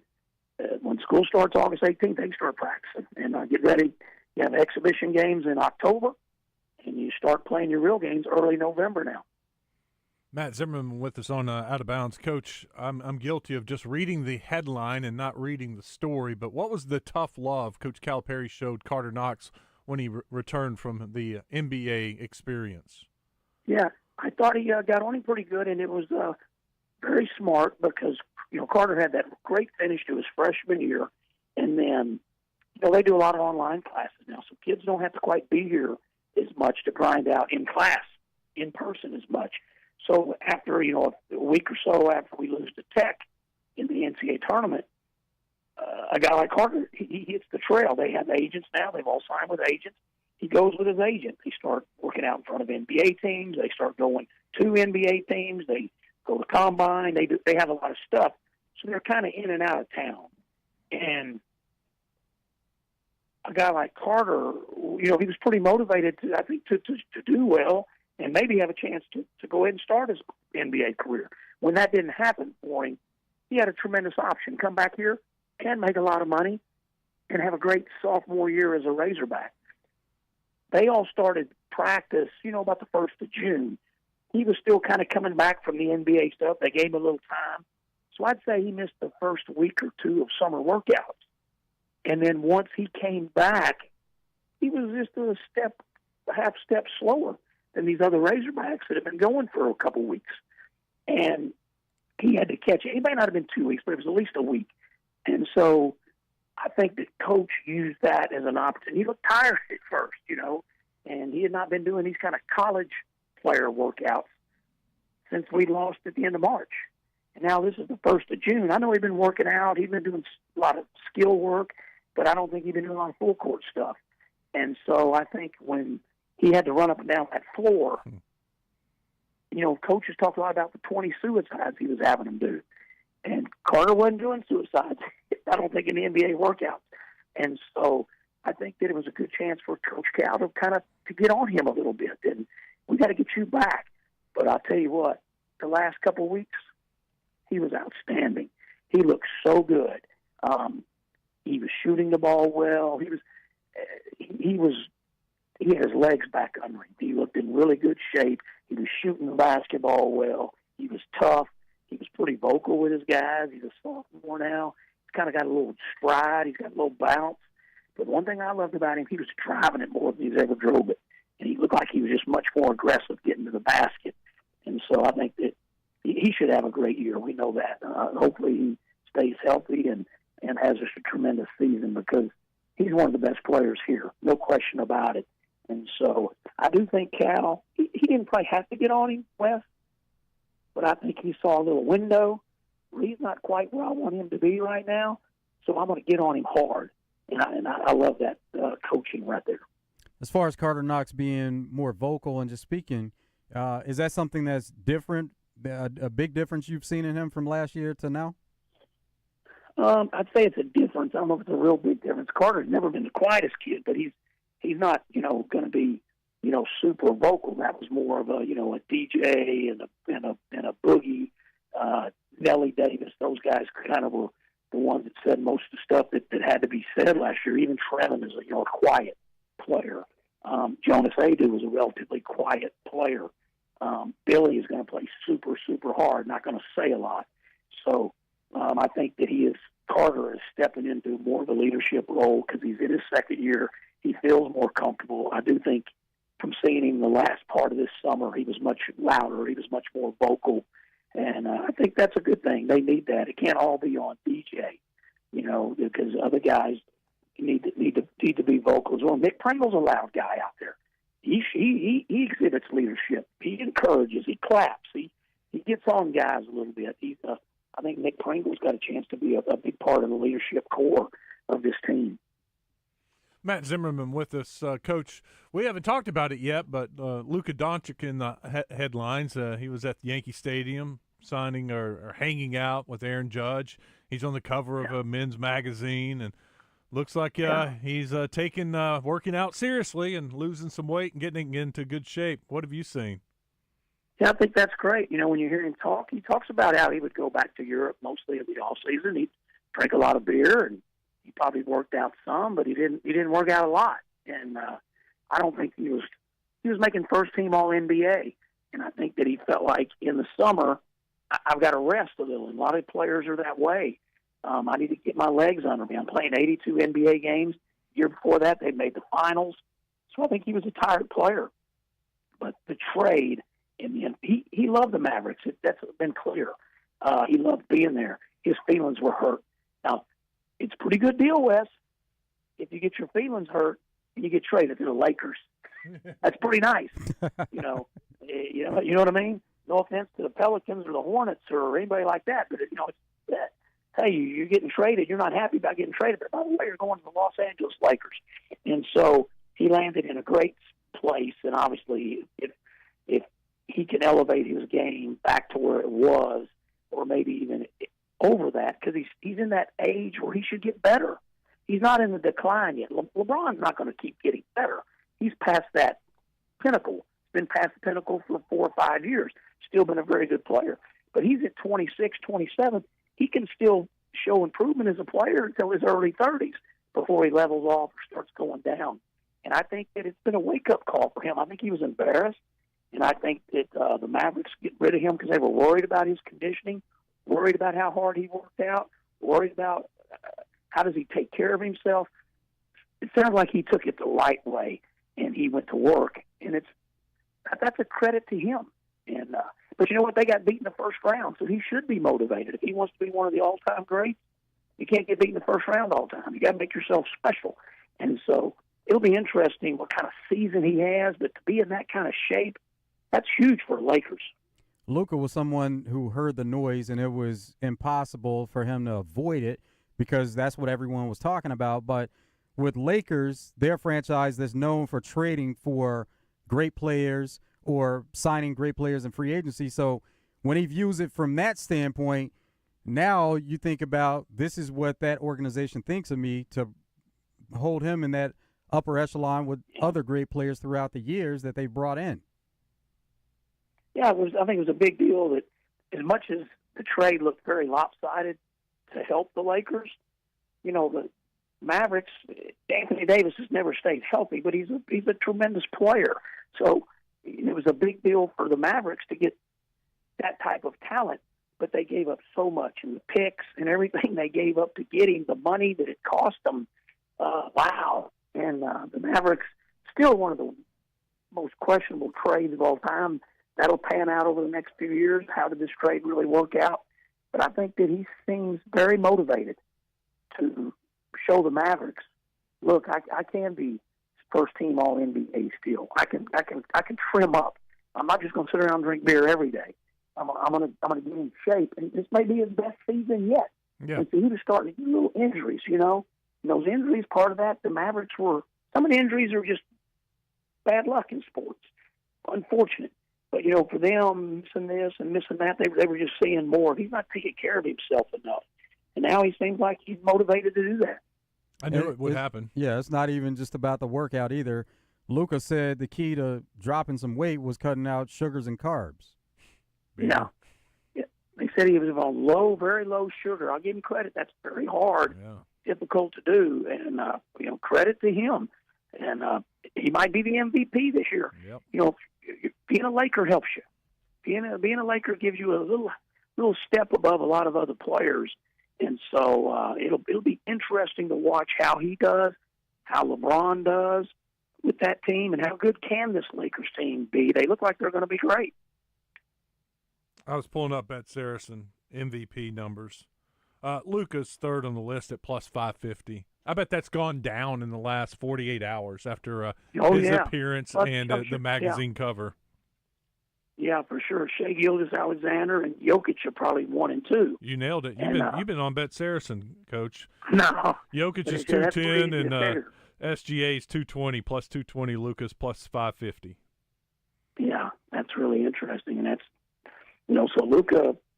I love to see someone get motivated like that and to be inspired. And for him, it's a little bit unfortunate because we don't know what the Mavericks have been telling him in the past. They may have told him last summer, but they just made the finals, so they probably didn't tell him that. But maybe the year before that, did they say, "Hey, you got to get in better shape. You got to take care of yourself better." How much did they try to pound that into him? We don't know. And so either way, he never really got the message. But the trade did embarrass him, and he did not like that. It stunned him, and he's shown that, hey, I'm gonna show some people what I can do. And when you have a great talent like that, he's one of the best players in the league for sure. And you get him motivated like that, this might be the best we've ever watched that kid play basketball. Coach, good stuff. Thank you. We'll talk to you next week. Okay, guys. Have a good week. Stay cool. Enjoy your free roads, open roads. When we come back, we'll head to California. Mickey Spagnola will join us. We'll get the latest from Cowboys camp. It's Out of Bounds.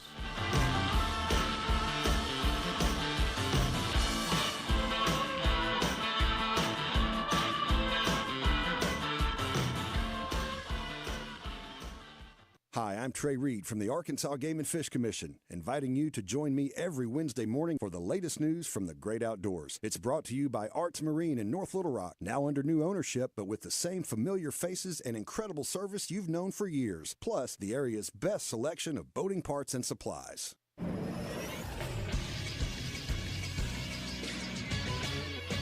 This is SportsCenter. In Major League Baseball news yesterday, it was announced that Hall of Fame second baseman Ryne Sandberg passed away at the age of 65 after a battle with cancer. Sandberg spent 15 of his 16 seasons with the Cubs. He was a 10-time All-Star, 9-time Gold Glover, 7-time Silver Slugger, and a 1-time NL MVP in 1984. In the NFL, the Titans waived Traylon Burks following his collarbone injury. He recorded 53 catches for 699 yards and 1 touchdown in 3 injury-riddled seasons in Nashville. And in Arkansas football news, quarterback Taylon Green was named to the Maxwell Award watch list. 80 players are listed on the watch list. He's one of 9 SEC quarterbacks to be on it. KJ Jefferson was the last Razorback to be named to the watch list in 2023. I'm Christian Weaver with the Buzz Radio Network. It's Gwatney Chevrolet's biggest sale of the year, and it's been so hot, we're cranking up the deals through the end of the month. Save up to $14,000 on new Silverados, the all-new 2025 Trax, in stock and starting under $20,000. Used vehicles from just $69.95 or $255 a month. No payments till November and 0% interest available. Rush to Gwatney Chevrolet in Jacksonville or shop now at GwatneyChevrolet.com. Chevrolet, together, let's drive. Restrictions apply. See dealer for details. Injured? Let's talk about getting help now. Anywhere in the state, dial 8. 888-8888. Whether injured at night, on a weekend, or a holiday, Dial 8 for Rainwater, Holton, Sexton. 888-8888. Responsible attorneys Michael Rainwater and Bob Sexton. At Mosquito Joe, our passion is making outside fun again. One of the most popular ways of achieving that goal is with a mosquito misting system. Mosquito Joe misting systems can be installed discreetly around your backyard, patio, boat dock, anywhere you're getting bugged. The really cool thing about Mosquito Joe misting systems is that they mist automatically every day when mosquitoes are most active. And, if I want to, I can operate the system on my phone with a super easy-to-use app. Mosquito misting systems. Just one more way Mosquito Joe makes outside fun again. Visit arkansas.mosquitojoe.com. 2 years ago, Bobby Carpenter completed treatments for knee pain at QC Kinetics. So we're checking in with the former college and pro football player to see how he's doing. I've been asked a lot, like, how long does this last? How long does it work? I go, I've had mine for a couple years, and everything feels very good. It feels just as good as it did when I started to turn the corner. Bobby's an active husband, dad, and business owner. That's why 2 years ago, he heard about QC Kinetics, the nation's leader in regenerative treatments, and he knew he could trust them for his chronic knee pain. And thankfully, with QC Kinetics, I was able to go through this, and my activities are the same as it was. I'm able to coach my kids in sports. I can play golf. I can go run. QC Kinetics patients like Bobby don't miss a beat. No surgery or rehab, just freedom from debilitating joint pain. Ready for lasting relief from joint pain? Call QC Kinetics today for your complimentary consultation and see if you're a good candidate. Call QC Kinetics, 501-222-8440. That's 501-222-8440. 501-222-8440. Hey, it's Chuck the Promo Guy. Join me every Tuesday morning at 8:30 for Check In with Chuck, brought to you by Hubbard Power Sports in Russellville. And get caught up with everything that's going on at the Buzz. It's brought to you by Hubbard Power Sports Can-Am and Sea-Doo. Whether you're on the road, on the water, or in the trails, they have the ride for you. On your way to the Little Rock Airport this morning, you want secure parking and fast. At Expressway Airport Parking, our lot is well lighted and has 24-hour security. Only customers and employees can enter the gate. Your car and you are safe from thieves. And if you return to a dead battery or a flat tire, we're there to get you back on the road. Pay less than municipal airport parking at Expressway Airport Parking, left of the airport entrance next to the Comfort Inn. Out of Bounds, live from the Gwatney Chevrolet studio.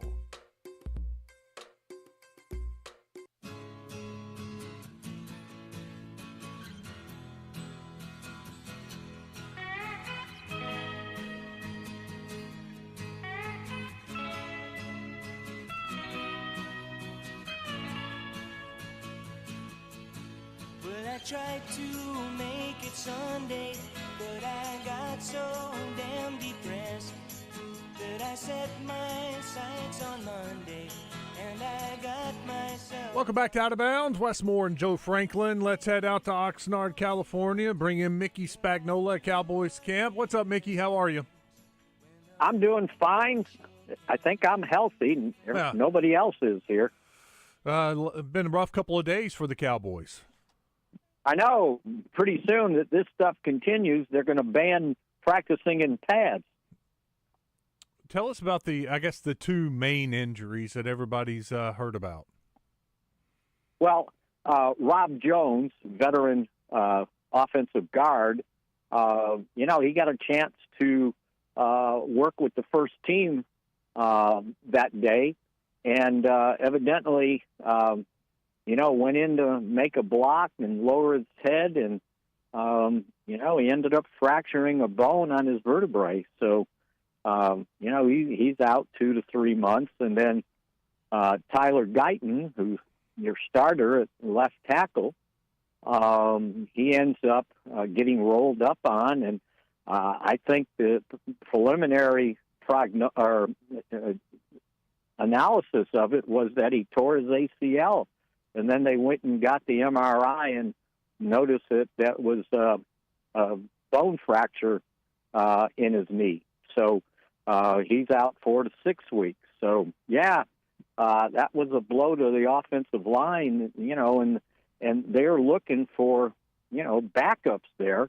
Swing tackle, well, some of those backup swing tackle candidates are now going to get a chance to, get in there and play, and they just got Steele back after he missed about 3 or 4 days with an ankle injury. The offensive line kind of taking a hit right now, and I guess, the good thing is it's not even August yet.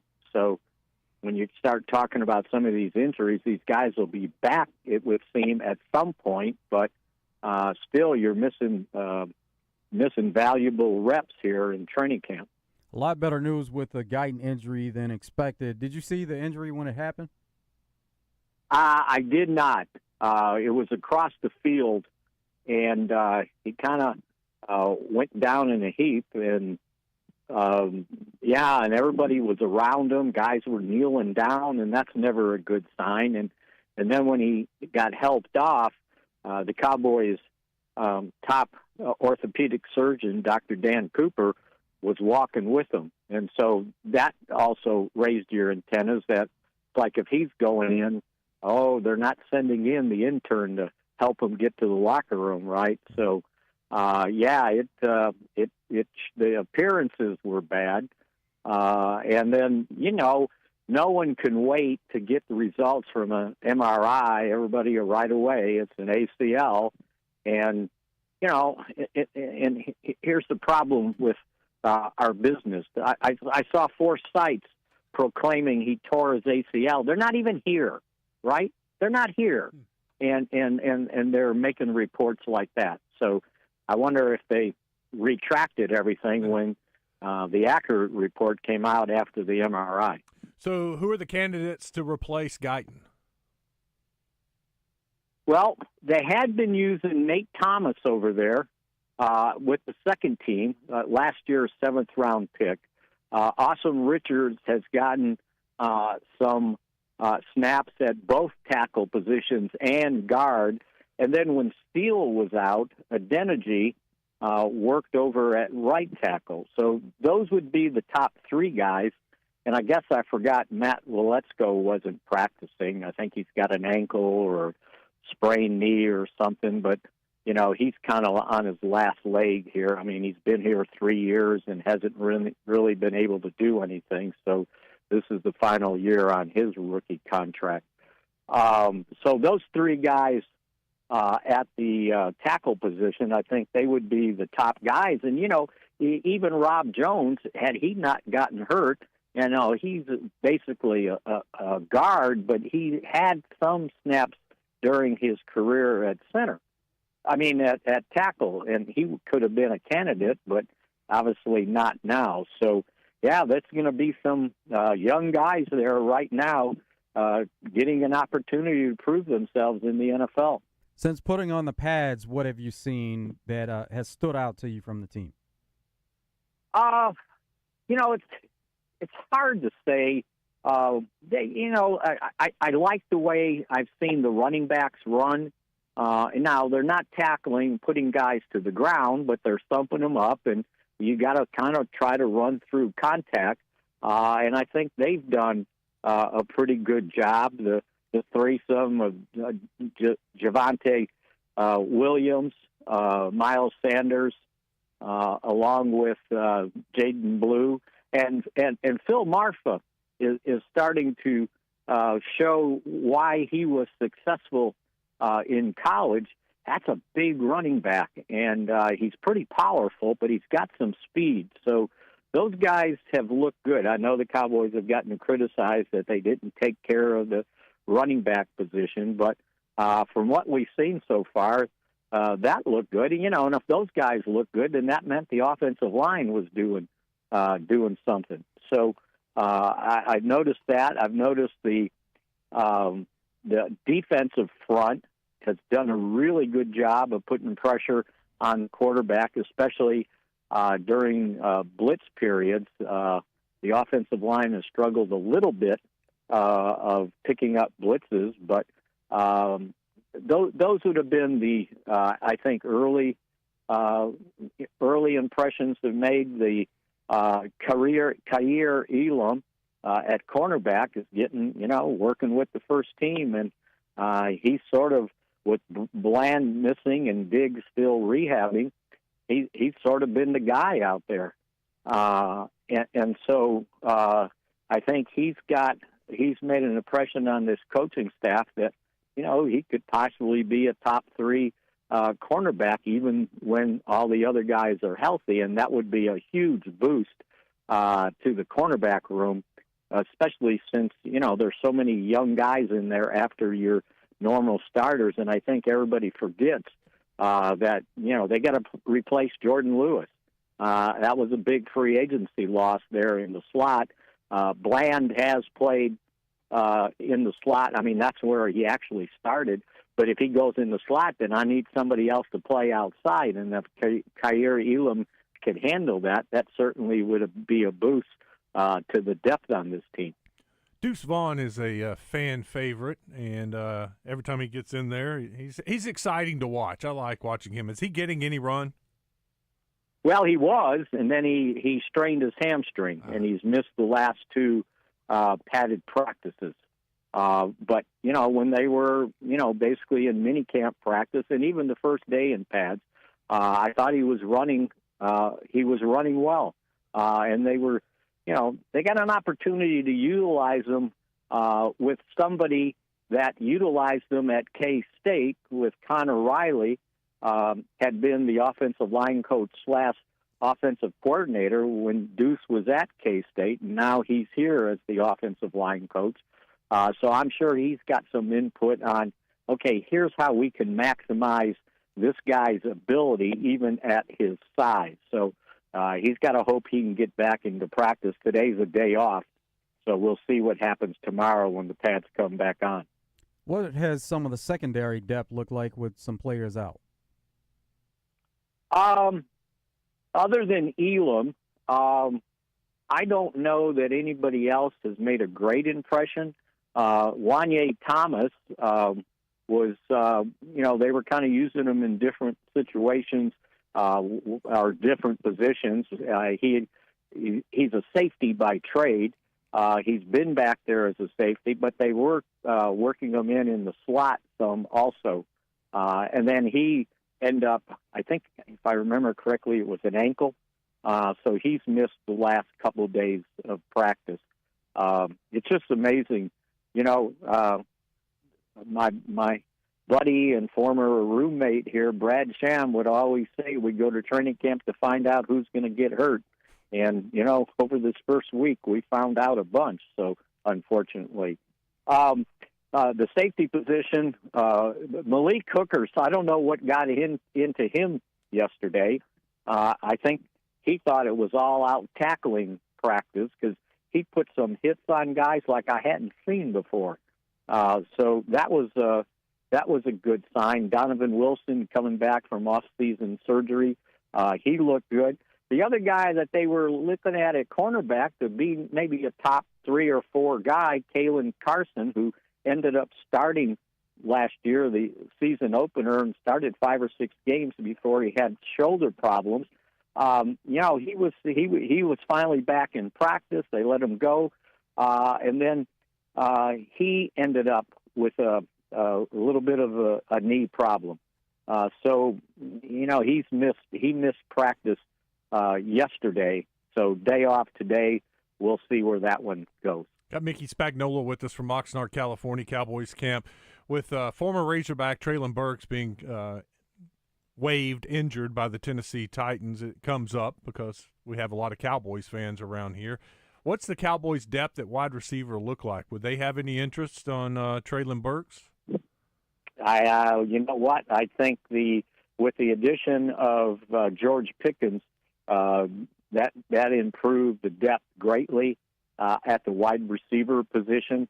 So you got Pickens, you got CeeDee Lamb, and to me, that's like having two number one receivers on the field at the same time.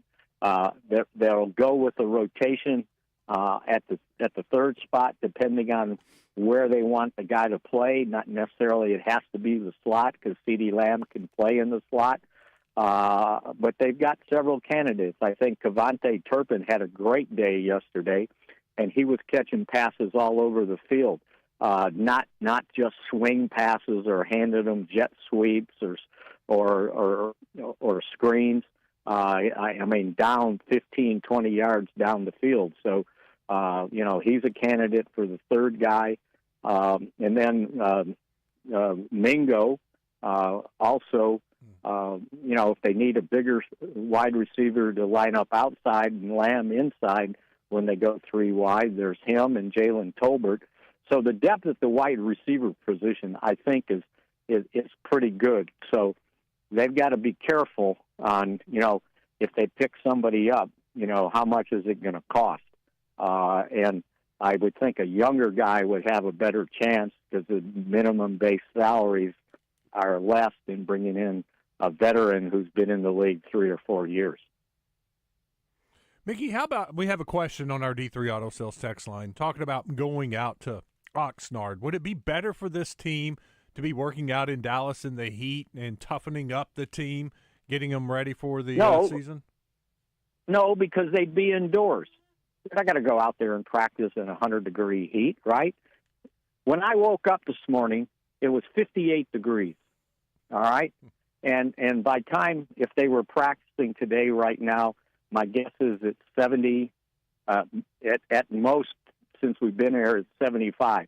So you can get all your work done outside, and you can practice them as hard as you're allowed to. Remember, there's time limits, right? There's no sense wearing out your team practicing 100 degrees like the Cowboys did every day in Wichita Falls, and then it's time to play a game and you've worn out your team. So that old adage about we got to get ready for the heat, now, with the number of indoor stadiums there are today, how many times are you going to play in the heat? I may be old, but I'm not old school, okay? You don't want to go back to Austin either? The humidity and heat in Austin, I don't know how everybody survived there also, by the way. So there's a good all you got to do is come out here and spend a day or two, and you'll understand why they're out here practicing. Yeah, it was 79 was our low. Like when we woke up this morning, like at 6:30, 7 o'clock, it was already 79 degrees in Little Rock. So no telling what it was in Dallas. Well, all I know is I woke up and I saw my phone and there was a heat advisory. Yeah. And so there's no heat advisories here whatsoever. And it's beautiful. The sky's blue and the wind comes in off the ocean. The only bad part of that is the poor kickers, when they kick, Aubrey's got to kick straight into the wind. And usually towards the end of the one practice, the padded practice, the wind's starting to come in off the ocean. And he's kicking directly into a 15, 20-mile-an-hour wind.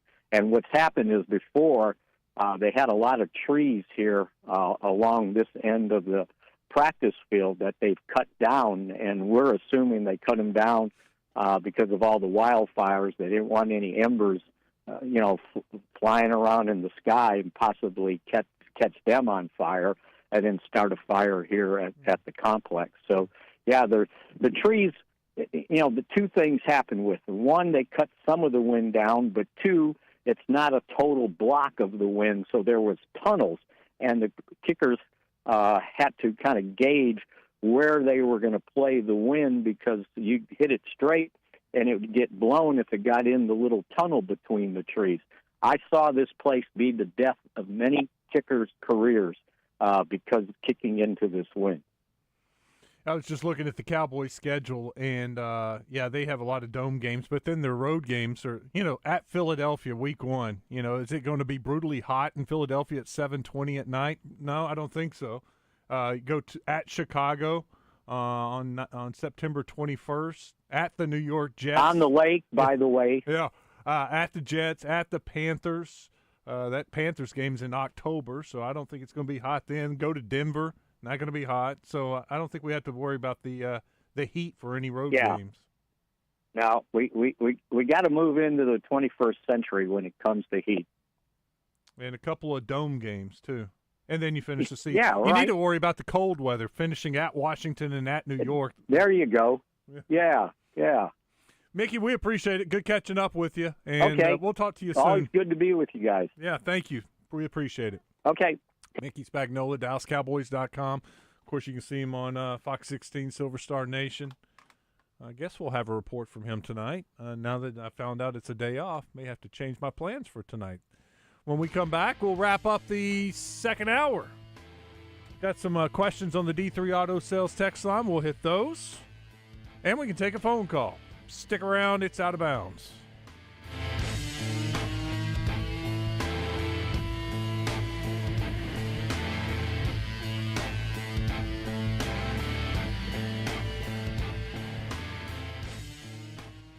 Looking for adventure on 2 wheels or 4? Honda of Russellville has the largest Honda selection in the entire state. ATVs, motorcycles, dirt bikes, scooters, and side-by-sides, all priced to move. From the trail to the mud and back again. Check out our Mud Pro series featuring Ranchers, Foremans, and Rubicons. Want more power? Try our Mud Slayer packages on Pioneers and Talons. From mild to wild, Honda of Russellville has exactly what you're looking for. Visit us on Facebook or check out HondaofRussellville.com.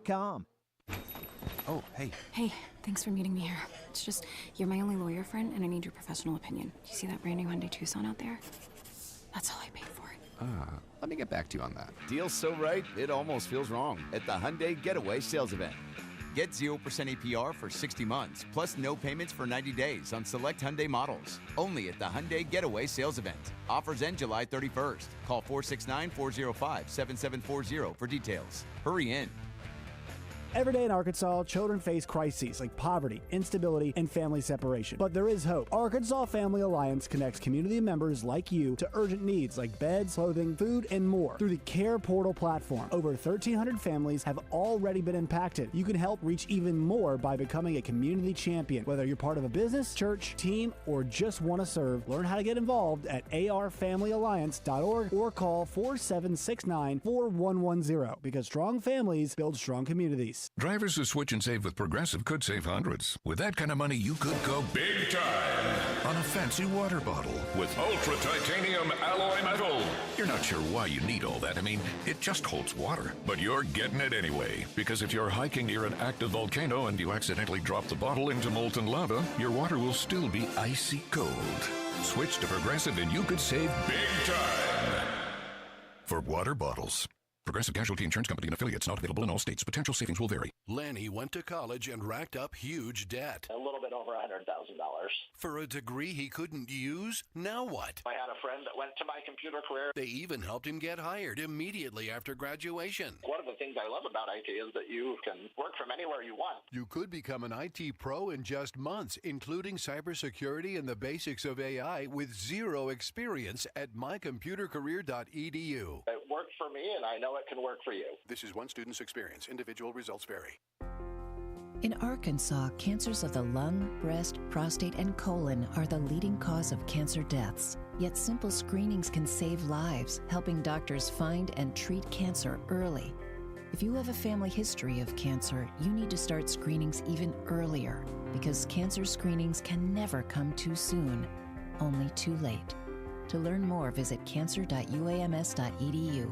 Sponsored by this station, the Arkansas Broadcasters Association, and UAMS. Actual price will depend on product and subscription plan. Featured products are compounded drug products, which the FDA does not approve or verify for safety, effectiveness, or quality. Prescription products require an online consultation with a healthcare provider who will determine if appropriate. See website for details, restrictions, and important safety information. Want to boost in and out of the bedroom? Hims has you covered. Introducing a new 2-in-1 approach to level up your game. Tadalafil for better bedroom performance and zinc for testosterone support. Turn things all the way up and find affordable treatment options at up to 95% less than brand names at hims.com/joy. That's hims.com/joy. Drivers who switch and save with Progressive could save hundreds. With that kind of money, you could go big time and skip the regular line at the airport and pay for speedy security. Imagine not having to quickly unpack and pack at the place you already came packed to. And wearing your shoes the whole time you're there? You can't put a price on that kind of luxury. Well, actually you can, and you paid for it. Switch to Progressive and you could save big time for speedy security. Progressive Casualty Insurance Company and affiliates, not available in all states. Potential savings will vary. Out of Bounds on 103.7 The Buzz. Live from the Gwatney Chevrolet studio. Gwatney Chevrolet. Driving, trust every mile. Wait a minute, this love started off so tender, so sweet. But now she got me smoking. It's Summer Bikini Bash costume party at Twin Peaks. Celebrate with specials on shots, cans, cocktails, and martinis. And this is going on through Thursday, so it's ending the month of July. And as August starts, football season is right around the corner. Twin Peaks is a great place to have your fantasy football draft parties. So if you're planning those right now, plan for Twin Peaks and have your parties there because they can take care of you with great food and drinks there at Twin Peaks. And you won't miss out on any of the sports action because they have wall-to-wall TVs where you can see it all, whether you're inside or out. And it is happy hour right now, 2 to 7. And there are apps starting at $2, lunch combo $7.99. Later happy hour, 10 to close there at Twin Peaks with flatbreads for just $8. And if you're looking for a job right now, Twin Peaks is a great place to work. You text WORK, number 4, TP to 85000. That's WORK 4 TP to 85000 to apply today at Twin Peaks. It's Twin Peaks, eats, drinks, scenic views. Wes Moore and Joe Franklin with you on Out of Bounds. Let's go to the D3 Auto Sales text line to finish things up in our second hour. JW asks, what is the number one player that you want to see and excited to see play this season for the Razorbacks football team? JW, I'll give you bonuses. I won't just give you one. Because to me, the easy one is Taylon Green. I think he's the most exciting, best player on this team. And, of course, since he's the quarterback, the ball's in his hands every play. This guy gives you a chance to do something special. And I don't care who you're playing. If he has a phenomenal game, he can pull off the upset. I'm excited to watch the two-headed monster running back, Mike Washington and Braylon Russell. I talked about Russell earlier in the show and how good he looks physically and how well he sounded mentally about just his future and the goals that he set, the dreams that he has. So I'm ready to see those two running backs go and what they look like behind the revamped offensive line. On the defensive side, Quincy Rhodes is a guy. Now, I'm sure I'm biased because I watched him and covered him in high school at North Little Rock, and I've seen flashes out of him as a Razorback to where he just does things that you're like, wow, that dude can be a stud. But he's got to do that all the time. A couple of receivers here where we've heard a lot about Courtney Crutchfield. We saw him in high school, so interested in seeing what he looks like now that he's back in Arkansas, but also Cam Shanks. And then that receiving core as a whole, you want to see who emerges from that receiving core and kind of connects there with Taylon Green. And is it more about you're finding the open receiver, and a lot of these guys have some quality reps and there's a lot of depth there, or do you see that someone emerges as the go-to receiver? So just interesting to see how that shakes out with so many new receivers on this roster. And they do have a ton of receivers. Mm-hmm. Like, there's a lot of receiver depth there. So they can't all play, but it'll be interesting to see who emerges and actually plays. Yeah, it's hard for me to get excited about one wide receiver without knowing who the 1 or 2 or 3 wide receivers are going to be. We kind of have a feel after spring ball, but we got a lot of practices to go through to establish who the starting backup wide receivers is going to be. So I'm kind of wait and see on the wide receivers. Xavier Sori's another guy. I mean, he was really good in year one. Year two in this defense, the experience he got last year, what he learned last year, I think Sori could be even better this year and be an all-SEC type linebacker. So I'm ready to see him play too. So there's a couple names for you, J-Dub. Good question. Coming up, we've got What's Trending. More from the text line and more calls. Presents the one and only Bill Vickery when he joins Morning Mayhem each week. So Restaurant and Bar on Kavanaugh in the heart of Little Rock's historic Hillcrest neighborhood. Experience fine dining right in your backyard. It's Justin Aker for CertaPro Painters, and it is summertime. If you're looking for a project to be done at your house, then get them on board now. You can sign up for your free estimate, and you can get your project scheduled as well at CertaPro.com. That's Certa with a C. I've had painters work in the past, and you don't get the kind of experience you get with CertaPro, where they're going to clean up after themselves, leave you with a great paint job, and they're going to do it all at an affordable price. For your home, for your business, CertaPro is the answer. Each CertaPro Painters business is independently owned and operated. So get them on your project now, again, at CertaPro.com. Awesome Tuesday edition of Morning Mayhem in the books. Want to thank everybody for joining us today. Jay Arnold, David Braswell, as well as Jack Allen, Rick Schaefer, Chuck Gatlin, Roger and Baz. Back tomorrow, off of vacation. We'll host Morning Mayhem with their man Justin Moore. Don't miss it, 6 a.m. to 10 a.m. right here on 103.7 The Buzz.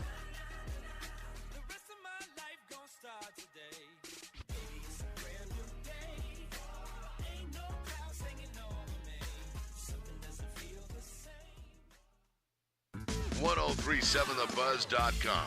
Get your iPhone or Droid app today and take us with you everywhere the wind blows. KABZ Little Rock.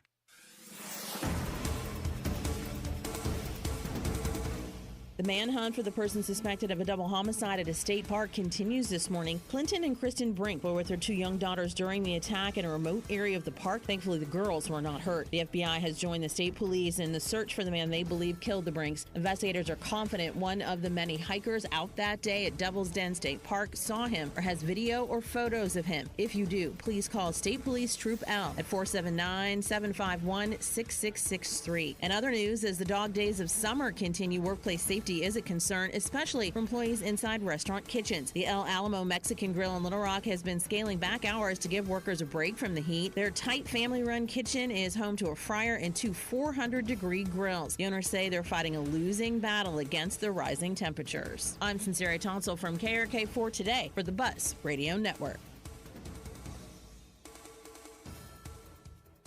Weather from the Fletcher Weather Center with KARK's Pat Walker. Heat index values possibly could reach 110 today in central Arkansas, so an extreme heat warning's in effect today and tomorrow. Otherwise, it'll be 98 degrees today in Little Rock, becoming partly cloudy this afternoon with a 20% chance of a shower or thunderstorm and a 10% chance of rain tonight with a low of 78. For the Buzz Radio Network, I'm meteorologist Pat Walker.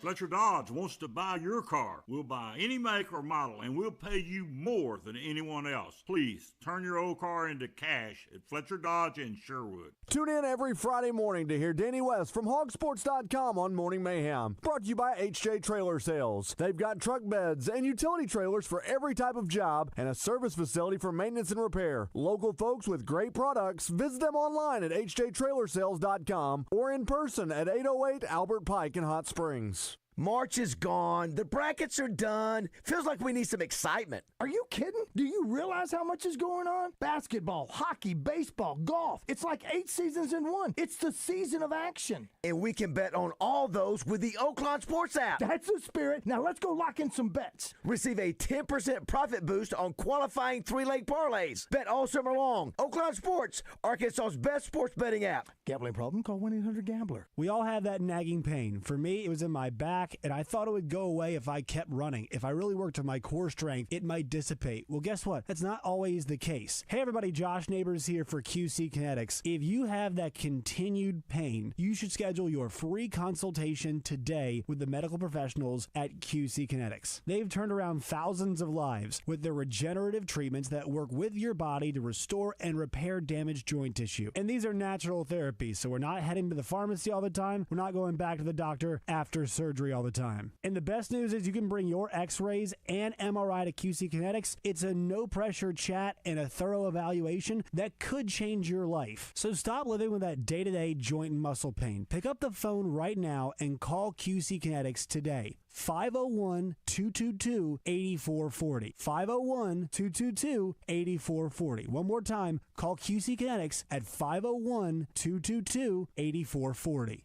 Hi, this is Joe Klein with Corky's Ribs and Barbecue. Whether you're dining in for daily specials like Cheese Dip Happy Hour, driving through for a barbecue bulk pickup order, or prefer our full-service catering, our professional staff at Corky's has you covered. Corky's in Little Rock and North Little Rock. We'll see you soon. And be sure to listen each week when I stop by 1037 The Buzz. Ray Tucker with good news for enthusiasts of Triumph motorcycles. Honda of North Little Rock now carries the legendary classics and cutting-edge rides. We have the Bonneville Bobber, Daytona 600, the TF450X, the Stunning Evo Special Edition, and the Rocket 3 Evel Knievel. You get the idea. Come see us at Honda of North Little Rock, your family fun headquarters. The games are on, the food's delicious, and here you are always part of the team. Welcome to Walk On Sports Bistro, where every day is game day. Whether it's a post-win celebration, drinks after work, or taking the fam for some made-from-scratch favorites. Walk On's is your go-to for good times, craft beer, and cocktails, and bold flavors for fans of all ages, from melty mozzarella logs to Hall of Fame level burgers. Stop by today or order online in the app. Walk On Sports Bistro. Game on. We got the big deals at the Big Rock. Got the big deals at the Big Rock. Hey Arkansas, it's Terry Harrison at the Big Lot, where you'll find the biggest selection, the biggest savings, and now you'll find Big Steve Landers. That's right, Arkansas. I'm back in the car business at the Big Lot. Don't be confused. The real Steve Landers deals are at Chris Crane Dodge Jeep Ram. Come see me and Big Steve at the Big Lot. Chris Crane Dodge Jeep Ram, Alco Road in Benton. The Big Lot Benton. You've seen the headlines, heard the debates. The three-point ball has created a monotonous rhythm to the game, and others... Has the three-pointer ruined basketball? And how did we get here? The rise of the three-point shot can be partially traced to an eccentric Kansas genius named Martin Manley, whose story didn't turn out quite the way he imagined. I decided I wanted to have one of the most organized goodbyes in history. 30 for 30 podcast presents Chasing Basketball Heaven. Available now, wherever you get your podcasts. Evan Cohen here. Whether you're locking in your home run picks or riding with your favorite golfers this summer, ESPN Bet is your sports book for all the action. Go from checking stats on your favorite teams and players to placing bets in just a few taps. Plus, new customers can get $100 in bonus bets when you make your first $10 wager. Download the ESPN Bet app and sign up with promo code USL to get started today. Must be 21 plus. Gambling problem? Call 1-800-GAMBLER. Terms and conditions apply. See app for details. Offer not available in New York. Live from the Gwatney Chevrolet Studios, this is Out of Bounds with Joe Franklin and Wes Moore on 103.7 The Buzz. What's Trending in Sports is brought to you by Arkansas's own West Rock Coffee. Join West Rock Coffee, the Razorbacks, and their 1.5 million farmers around the globe. It's fall, so now it's time for your team to stock up on coffee, tea, and water delivered directly to your business. Contact them at westrockcoffee.com or 833-886-JAVA today.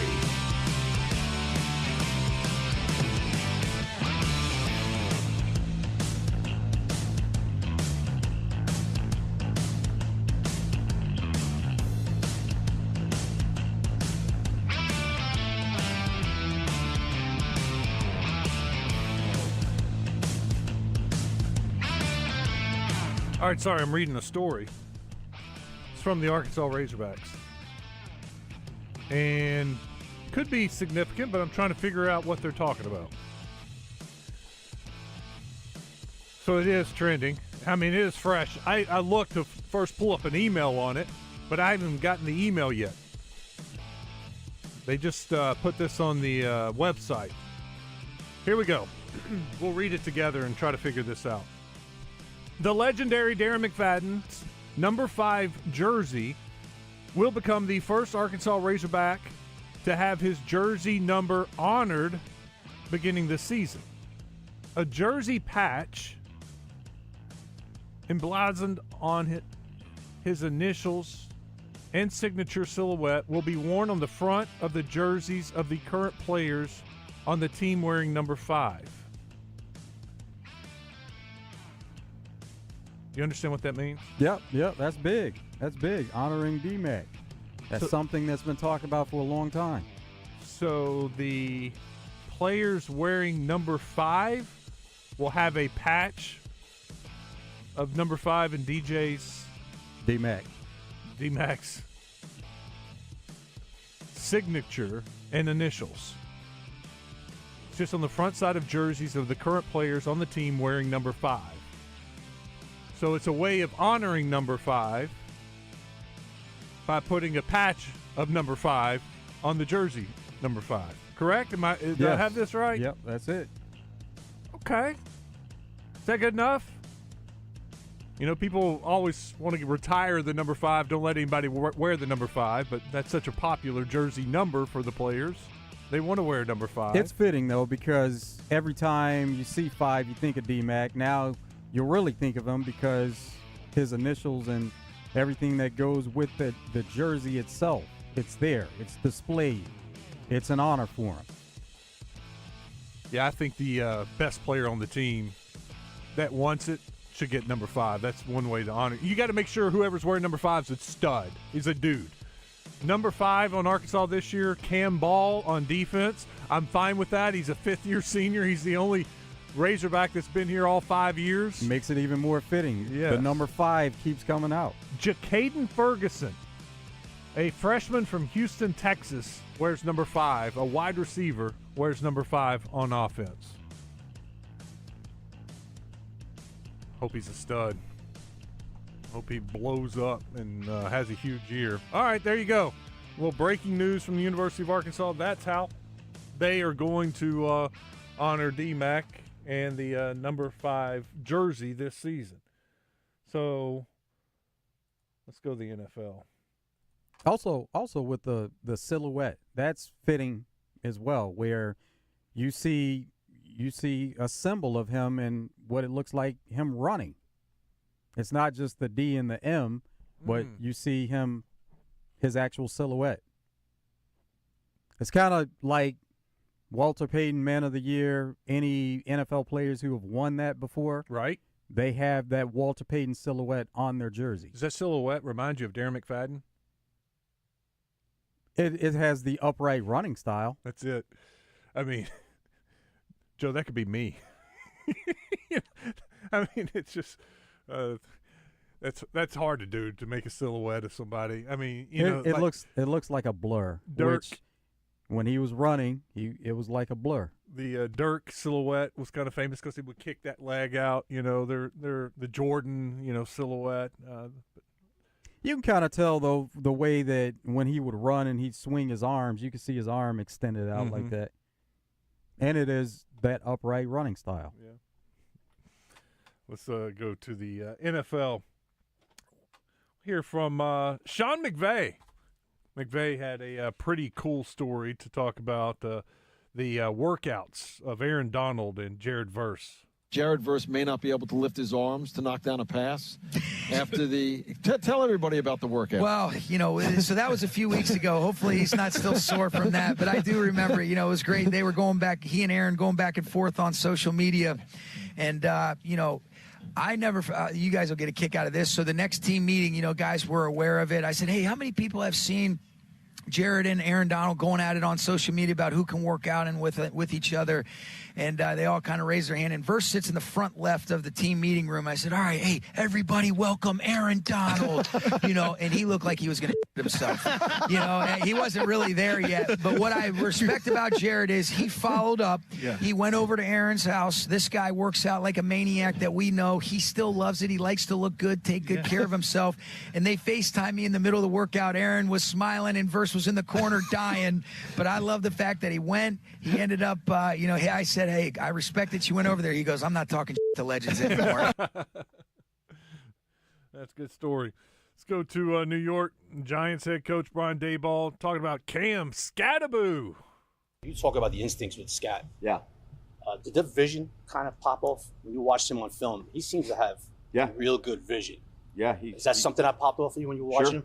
He has there's not many times, at least that I've seen him, hear just in a short time or even on tape, like why is he going where he's going. He's got good feel for the blocking assignments up front, but then he's got good vision for the second level and at times the third level of when to press the ball, when to cut it back, when to keep it front side. He's got a long way to go. Rookie, but another young player that has been encouraging in the meetings and then out in the practice fields, both in walkthrough and practice. Be fun to watch him run this preseason if they give him a little run, right? He'll get some. He'll definitely get some. Let's go to Houston now. D'Amico Ryans and discussing Joe Mixon's injury. Nothing's changed with Joe. Joe is still working, in the background. I know we get reports about Joe. Nothing's changed. He's still working. Whenever it's time for Joe to be back, he'll be back. Right? I know a lot of people want to report a lot of things about guys with injuries. My thing is this: are you really concerned about our guys? Or are you really just trying to get something out there, right? And for me, I always put my players' health and safety first and foremost. So I care about the guys, so you guys don't hear me talking a lot about injuries because that's their personal information. Guys are working through that, and there's nothing to report or get in an uproar about. Like, our guys are working, and it's always sensitive to me because I've been there. I've went through that. So it's not just to report something. Like, I want people here who truly care about our guys. I care about our guys and what they're doing throughout their process, and it'll continue to be that way. Want to know when he's available to play. That's what they want to know. He'll let them know when the time is right. How soon? People want to know. Is he close? Is he going to be able to be there for the season opener? Is this a long-term deal? And people, fantasy owners want to know. Gamblers want to know. Fans want to know. Let's go to Gruden. We got some good clips from John Gruden. I always like hearing from him. This is Gruden talking about the coaching bug. I just like to see how they operate, honestly. I watch how they practice. I can learn different drills. I see things that they're doing, and it just gets me going. I mean, I wake up in July and August, and I get the shakes. You know what I mean? It's just awesome to hear the pods popping, and the snap count, and see the guys struggling physically, fighting through stuff. It's just really, really a great time in my life. I spent most of my life doing this, and it's just really honorable to be back here. He was talking about the Lions, watching them practice. He's at Lions camp, and he also had some very nice things to say about Jared Goff. For the past couple of years, you watched Jared Goff. What's been your assessment of him, a quarterback now entering his prime?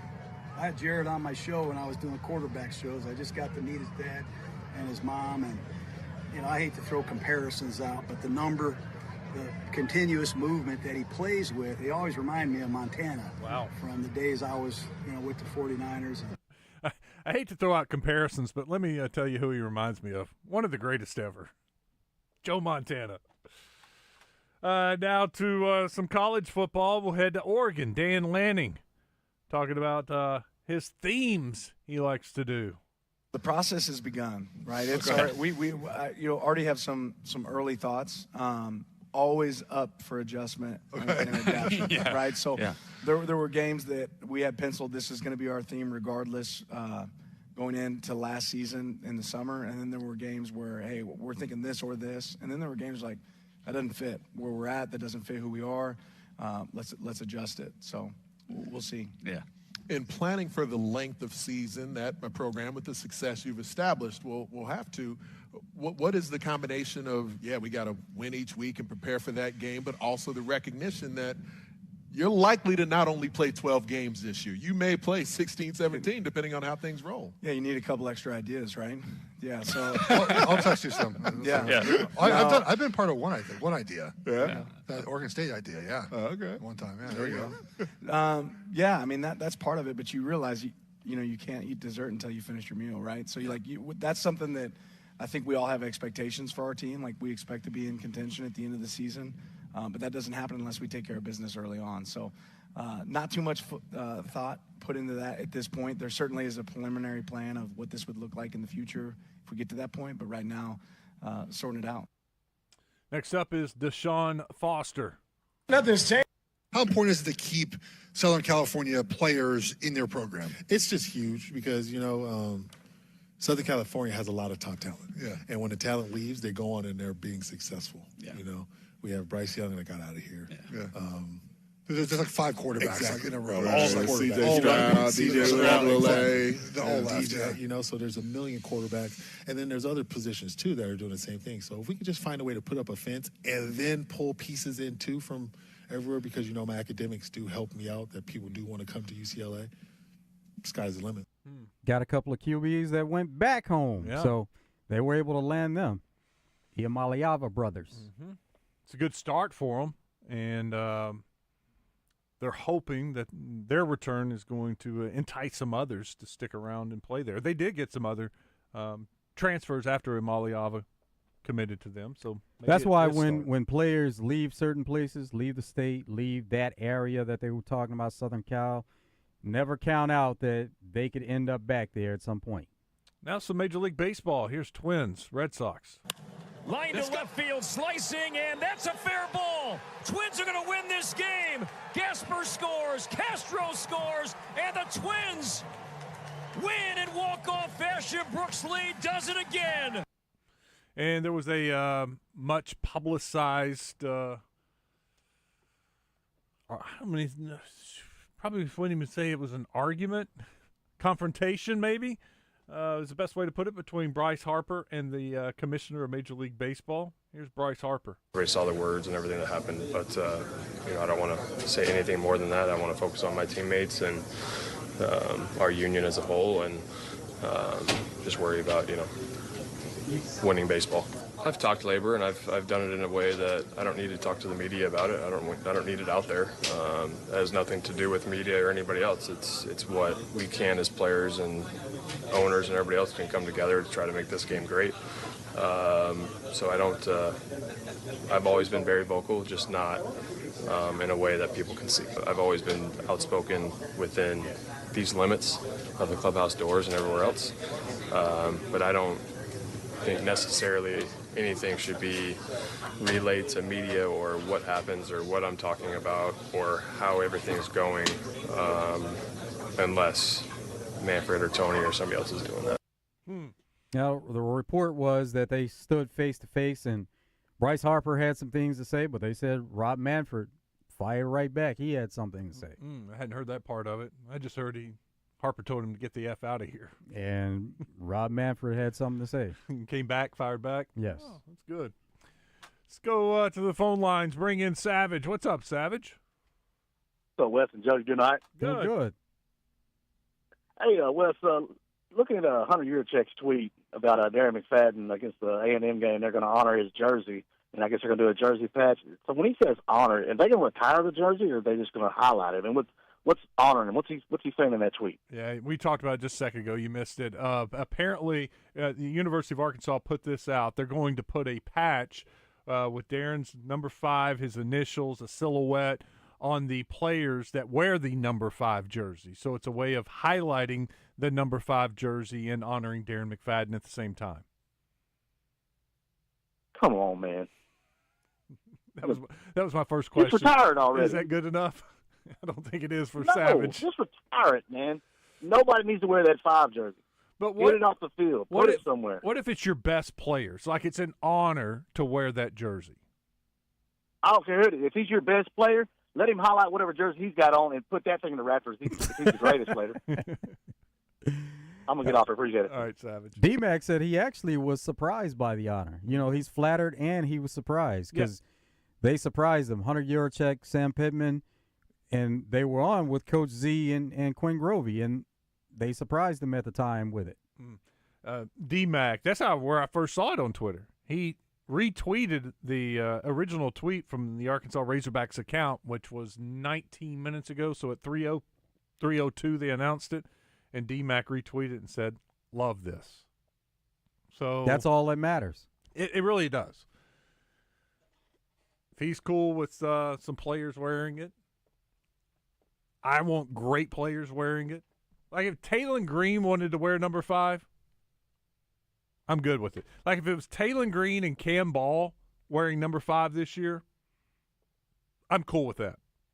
Or let's say Xavier Sorey, your leading tackler from last year coming back, and he changes his jersey to number 5 for this year. I'm cool with that. because every time you see these playmakers making a play, in my mind, this is my opinion, that it's honoring Darren McFadden, and you have flashbacks to a great player wearing that number 5 jersey. But I don't think it's your third team wide receiver that should be wearing number 5. And it's something that could change from year to year, and it will, just depending on how long certain players stick around. And I didn't see it. Well, the tweet says at the beginning of the season, it didn't say anything about Texas A&M. Like I said, this is all still, it's kind of breaking and happening right now. The legendary patch will be worn on the front. And Hunter says, since 2005, our entire state has associated the number 5 with Darren McFadden.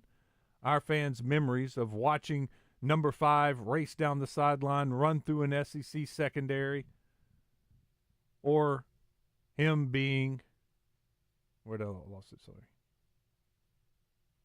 the side, run through the secondary, or him bringing that wood will never be forgotten. By creating this patch and putting it on the jerseys of our current players wearing number 5, everyone who watches the Arkansas Razorbacks will be reminded of Darren's greatness.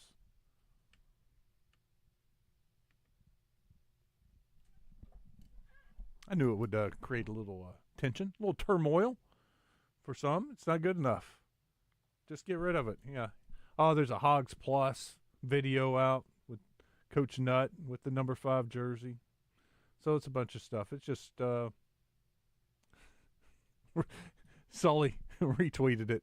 Said what Savage said. Just retire the jersey. Special jersey patch. I think it's the whole season, Savage. Everything I'm seeing, I think it's for the entire year. They're going to wear that patch on the jersey. They're going to have a special ceremony at the Texas A&M game. So maybe that's a good deal. They're going to bring him in and hopefully have a bat with him. Bring that wood. Okay.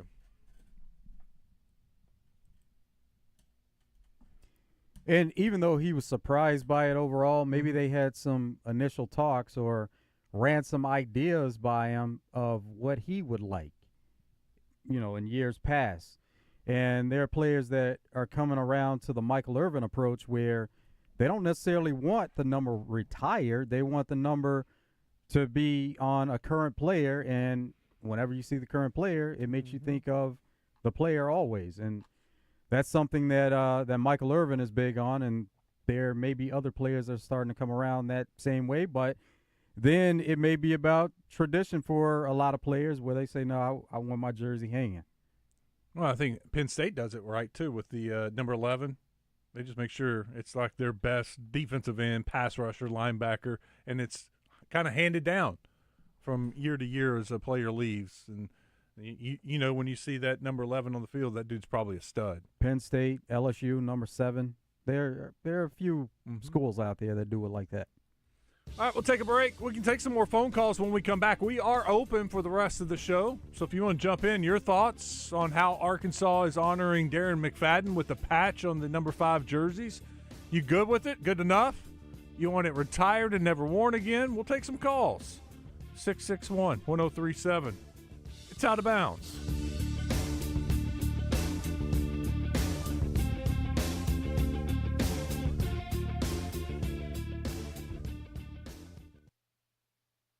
Get in the conversation with live fan feedback at 1037thebuzz.com. Presented on Out of Bounds by Gwatney Chevrolet in Jacksonville.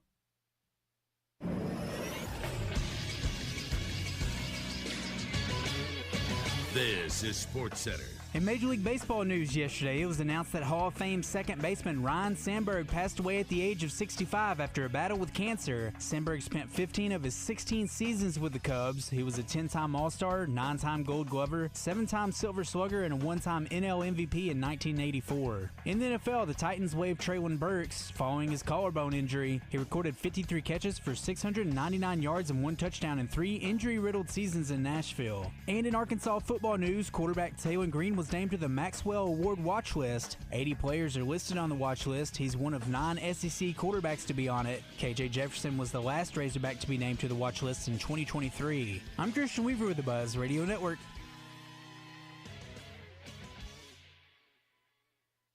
This is Trey Reed from the Wild Side, inviting you to join Mark Hedrick and me every Tuesday night at 7 here on The Buzz. Brought to you by Trader Bill's Outdoors, West Rock Landing, Edwards Food Giant, Battery Outfitters, All About Tire and Brake, and Tammy Chase Insurance. It's The Wild Side on 103.7 The Buzz.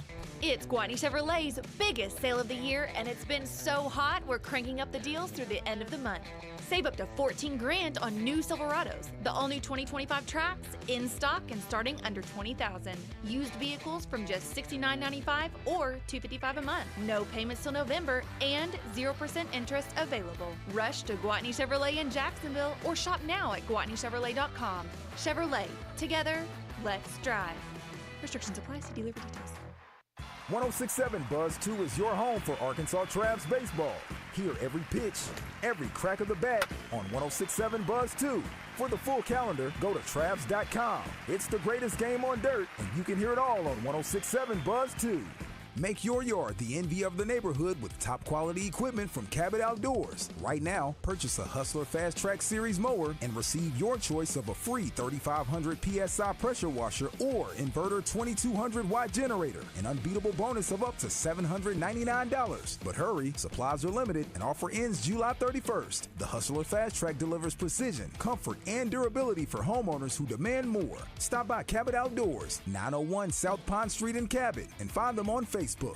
This is the Pigskin Preacher, bringing you the word. The recent death of FedEx founder and leader Fred Smith brings to mind the fact that Smith wanted to locate his new company right here in Little Rock, but certain local leaders were unmoved and unresponsive to Smith's overtures. Nonplussed, he moved his base of operations down the road to Memphis, where in 2024, FedEx claimed more than $85 billion in direct impact and $39 billion in indirect impact on the local economy in Memphis.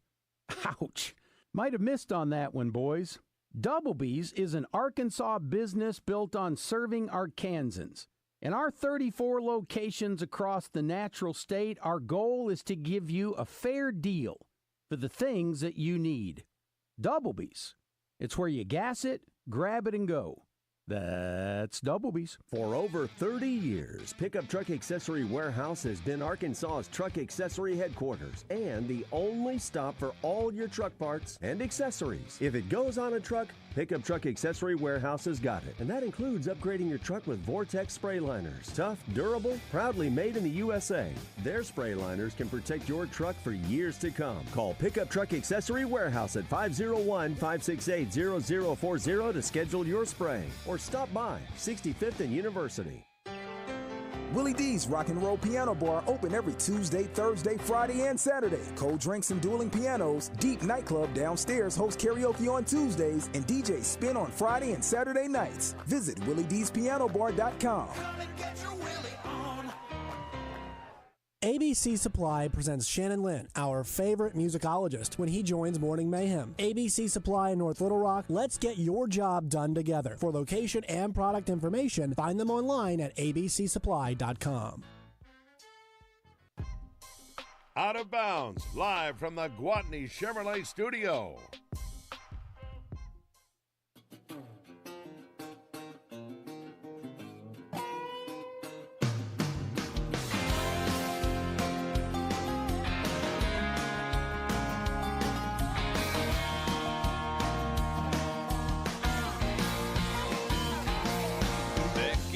All right, back at it. I read the entire press release during the break. I think I have a different feeling now. All right, so they are going to wear the patch starting the season. They're going to honor him before the Texas A&M game, and they're going to McFadden's number 5 jersey will be on display along with Clyde Scott and Brandon Burlsworth's jersey inside Donald W. Reynolds Razorback Stadium. The retired numbers of Clyde Scott, number 12, and Brandon Burlsworth, number 77. So they've retired 2 numbers before. I didn't really think about it. Only 2. But, yeah, go ahead and retire 5 then. if you've already set the precedence of retiring the number 12 and the number 77, which I'm fine with, it doesn't matter to me, but 12's a popular number too, right? Quarterbacks like the number 12. There's not a 12 this year. There's not a 77. Those numbers are retired. So, yeah, go ahead and retire the 5. I thought incorrectly the precedence was that they just don't retire numbers. They find a way to honor these guys. And they're honoring D-Mac, but. Well, it's only 2 in so many. And Brandon Burlsworth, that's how long it's been since one was retired. It's been long enough. Let's go to Matthew in Clinton. Hey, Matthew, what's up? Hey, how's it going? I'm good. Good. I've got a couple of things on it.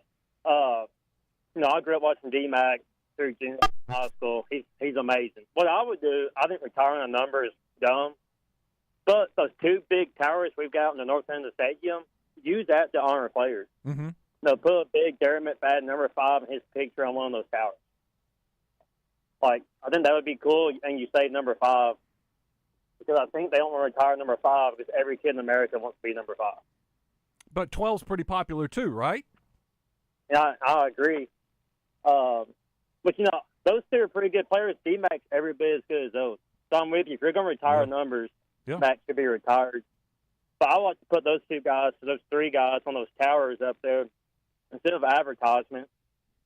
Start using that to honor your players and stuff like that. You've got to keep that advertisement up. We need money right now, yeah, Matthew. Yeah, got to get that NIL somewhere, don't you? Yeah, can't take the advertising down, but we can find a spot for those jerseys and go ahead and throw up a 1-5. And how about Alex Collins, a way of honoring, and not so much retiring, but honoring these guys. I think that's a great idea too.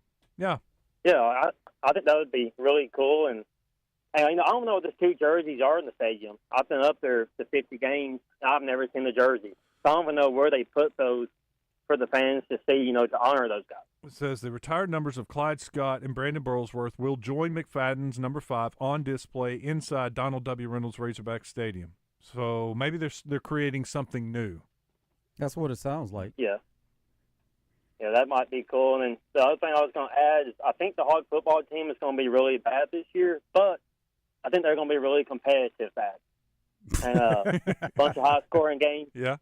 So, I think they're going to be fun to watch on Saturdays, but I don't think they're going to win very many games. Entertaining, but not a good record. Not blown out. Not to the level. There was the bad team with the bad record, and they were getting blown out and losing by 40 or 50. That's not fun. You don't even want to go to those games. But if they're competitive and it's entertaining, then it could be much less of a worse season than we've had in past. Yeah, and I'll take that because I just need football to get me to basketball season. So I think that's going to do the job this year. All right. Matthew, thank you for the call. Hey, I appreciate you guys. You bet. Matt hit me up on another Matt hit me up on Twitter. And he says, look at the date of this tweet. I've been calling for the jersey patch for 6+ years. And Matt sent me the original tweet January 7th of 2019. And it was when McFadden was put into the College Football Hall of Fame. He says, well-deserved honor for Darren McFadden. The 3 years he was at Arkansas were extremely fun to watch. He took games over and carried the Hogs to several wins. At Hunter Yurchek, retire number 5 or do like Clemson does and put a special patch on the number 5 jersey. Well, there it is. There you go, Matt. Maybe he was listening. Yeah, places take different approaches. And, for the number of years that University of Arkansas's program has been around, they've only retired 2 numbers. And this was something that even came up with basketball and them talking about honoring some of the great players that have been there in that basketball program over the years. And it was all about honoring those players, the numbers, not retiring. And, of course, you're working with so many more numbers in football than basketball, but it just seems to be the school-wide philosophy of this is how they want to go about doing it. They got to do something in basketball. They got to find a way to honor those guys, the great history and the players throughout Arkansas and what they've done for that program. 501 says on the D3 Auto Sales hotline, they are text line, they are also hanging the number 5 jersey in the ceremony at A&M. Yeah, finally got to that part in the press release. So sounds like there's going to be some area where those jerseys will be put like in a trophy case, surrounded by glass, so that people can walk by and see those numbers. JW says number 5 to a freshman. Good player, laughing out loud, just dumb. I don't know. Is that one of those recruiting deals, JW? You come to Arkansas, we'll give you number 5. Maybe he was promised number 5. I don't know, but to me, number 1 on that list, if anybody's going to wear that, they got to be a stud and proven. A proven player, and then it is such an honor when that coach comes to you and says, we're going to allow you to wear number 5 this year. It's an honor. It's almost like a ceremony that he calls the team all together. We see these coaches that will award players a scholarship. It was something similar. That is such a big deal that you call the team up and say, we think so much of you, you're going to wear number 5 on defense next year. And the place erupts, and everybody knows it's such a huge deal. And then you turn around and do it for the offensive guy. 501 says, I think retiring jerseys has lost its meaning. Colorado retired the number 12 jersey. Oh, Randall, let's see here. I don't think number 5 should be completely retired. Having a huge DMAC jersey hanging somewhere in the stadium would be ideal to me. Thank you, Randall. If they can retire Shedeur Sanders' number with as little as he did, they should retire number 5. Different schools. Different schools have different philosophies of doing it. So don't make the comparison of what they're doing in other places. Just go with what you feel like you need to do. Arkansas. Let's do the least thing we can do to really honor one of our best players of all time. 501 says, put number 5 on all the jerseys to honor him. That's Dave, North Little Rock.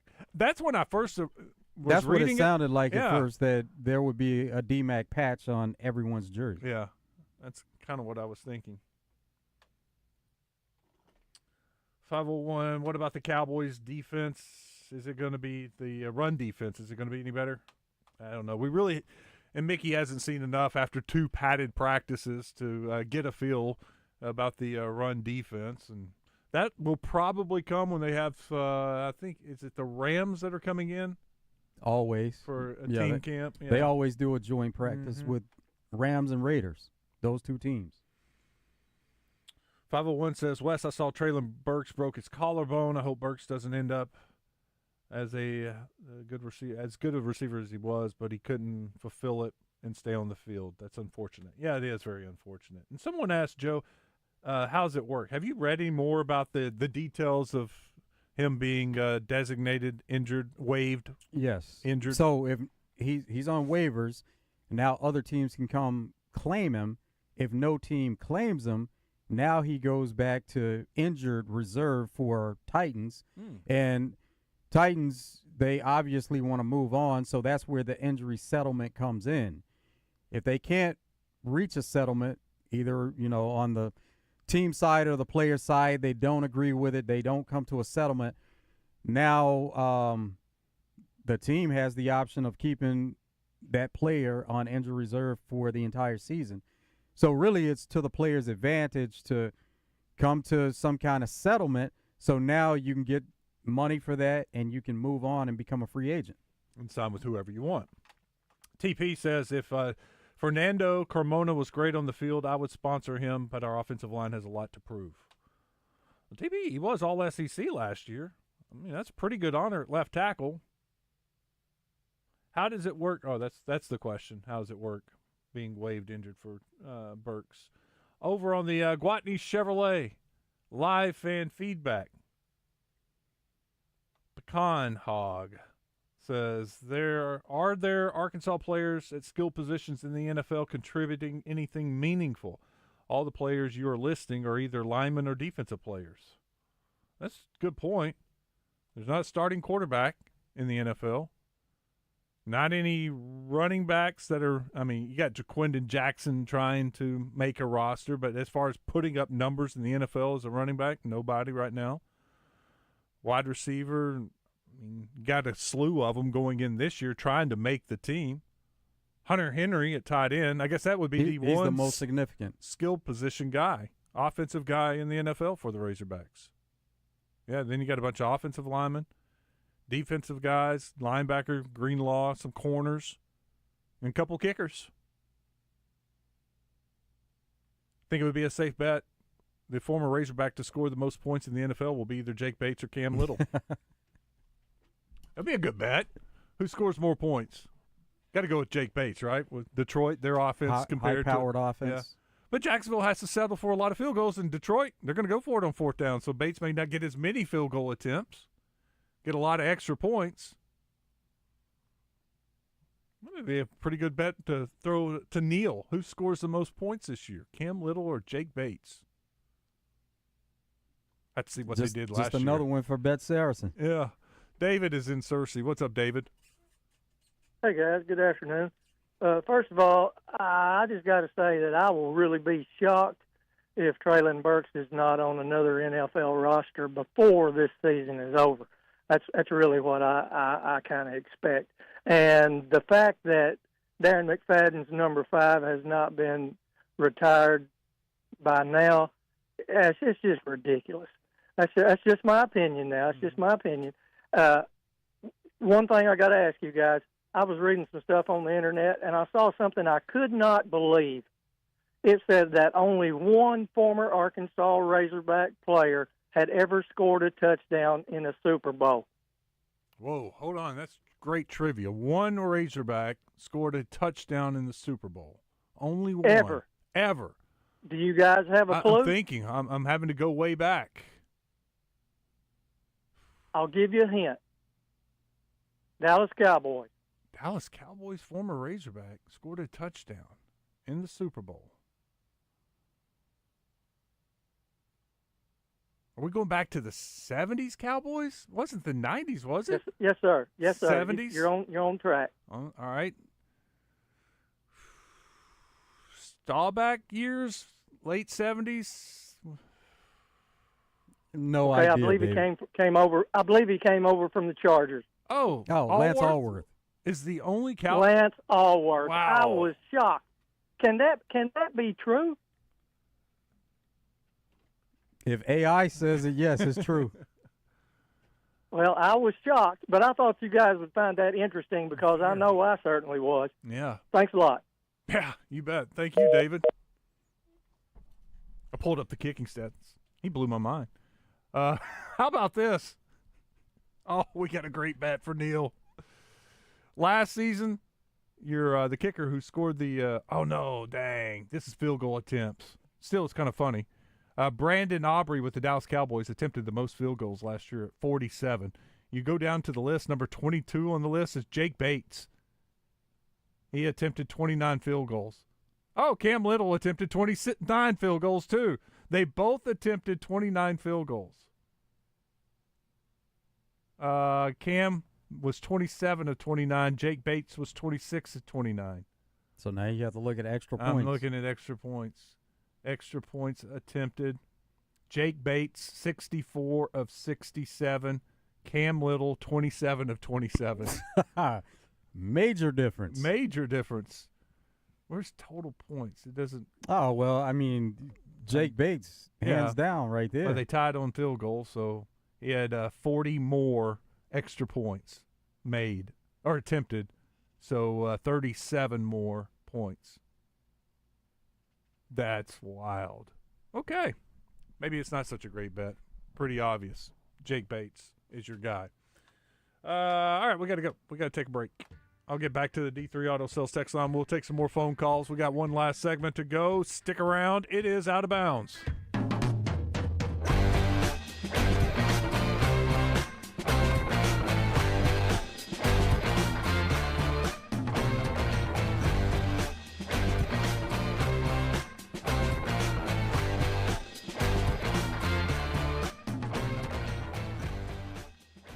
Hey, this is Mitch at Red River Ram Dodge Chrysler and Jeep. You know, I saw an ad the other day, and I thought, no wonder people don't trust car dealers.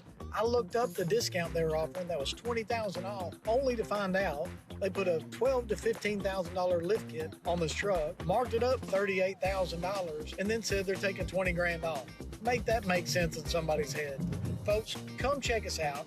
RedRiverRam.com. See why we're Arkansas's #1 Ram dealer, or make that beautiful drive right here to Heber Springs. Heartland Rehabilitation and Care Center in Benton proudly offers compassionate and loving care to our veterans, meeting the unique needs of every veteran who calls Heartland home. Visit heartlandrehabcenter.com. Did you get us switched over to shelter insurance? Actually, I found a deal online. You did? Does your deal come with award-winning customer service? Oh, I'm not sure. Does the deal include a local agent? Doesn't actually say. Can we create a customized plan that fits our needs? Let's just call the local shelter agent. For insurance that fits just right, find a shelter agent near you. See shelter agents Brian Kress, Monica Reiners, or Caleb Green in North Little Rock today. 50 years of the open road. The motorcycle that launched a feeling is back. Honda of Russellville is celebrating with the 2025 50th anniversary Honda Goldwing, a legend reborn for the next generation of riders, because it's always been about the journey, not just the destination. Ride into the future with a Goldwing or Goldwing Trike, in stock now at Honda of Russellville. Find us on Facebook or visit hondaofrussellville.com. At Target, back-to-school-a-days are here. What is back-to-school-a-days, you ask? We're talking 7 days of deals on looks and styles the kids will love, at prices you'll love even more. Because back-to-school at Target means getting all of the above. Through August 2nd, save 25% on select kids' clothes, with additional savings to round out their looks, including uniforms, leggings, polos, and activewear. Plus, their new favorite backpacks are 30% off. Happy back-to-school-a-days now through August 2nd, only at Target. Terms and conditions apply. Allstate makes finding our lowest auto price easier than ever. All you have to do is go to allstate.com and you could get coverage in just a few clicks. Yep, you can find the right protection for you right from your home, or more specifically, your couch. So check allstate.com first and get a quote today. You're in good hands with Allstate. Subject to terms, conditions, and availability. Potential savings and prices vary, including based on how you buy. Allstate North American Insurance Company and affiliates, Northbrook, Illinois. Southern Bank presents Family Feud on 103.7 The Buzz. Tune in to Morning Mayhem on Tuesday mornings for your chance to play with Justin Moore, David, and Roger. Family Feud on Morning Mayhem, brought to you by Southern Bank. Bankwithsouthern.com. On Friday, April 11th of this year, I finished my first year driving a GV70 from Genesis of Conway. So, what's the big deal? It's this. It's the Craig O'Neill Anniversary Sale at Genesis of Conway. To celebrate 1 year of driving the 2024 GV70, you're invited to come in and learn how you can get a 2025 for as low as $497 a month. Yes, $497 a month. Genesis of Conway, the future of luxury today. Hey, it's Randy Rainwater from Drive Time Sports. Full show for you tomorrow. Rick Schaefer is still out on vacation, so we bring in Bart Reed thanks to Martin Orthopedics, Barry Grooms from Hootens, Arkansas, Football Magazine, also Neil Atkinson from Bed Saracen, Kevin Bohannon, Scoop and Scores, and Hogsports.com's Trey Biddy, thanks to Chris Crane Hyundai and Genesis of Conway, and Kevin Hoop Scoop McPherson. See you Tuesday on 103.7 The Buzz. Out of Bounds on 103.7 The Buzz. Live from the Gwatney Chevrolet studio. Gwatney Chevrolet. Driving, trust every mile. Yeah. And you say Shy City? Shy City? Shy City? I'm coming home again. Do you think about me now? Great news for you. The biggest sale ever at Gwatney Chevrolet is still going on. They extended it past the weekend until the end of the month, so you got a couple more days to act. Go to the James Street exit in Jacksonville. Take advantage. Biggest sale of the year. We had so much fun out there last Friday learning about the sale and hanging out. And we even had the Harold Gwatney Baseball Player of the Year and the Softball Player of the Year handed out. But right now, you can still save $14,000 on new Silverados. No payments until November, plus 0% financing for some buyers. And they got some vehicles as low as $6,995, less than $7,000 for some previously owned vehicles. Gwatney Chevrolet will also cover your sales tax on some previously owned vehicles. Some great deals happening right now in Jacksonville. Go to the website, GwatneyChevrolet.com. You can see all the deals that they have right now. They've got some great deals on their small SUVs.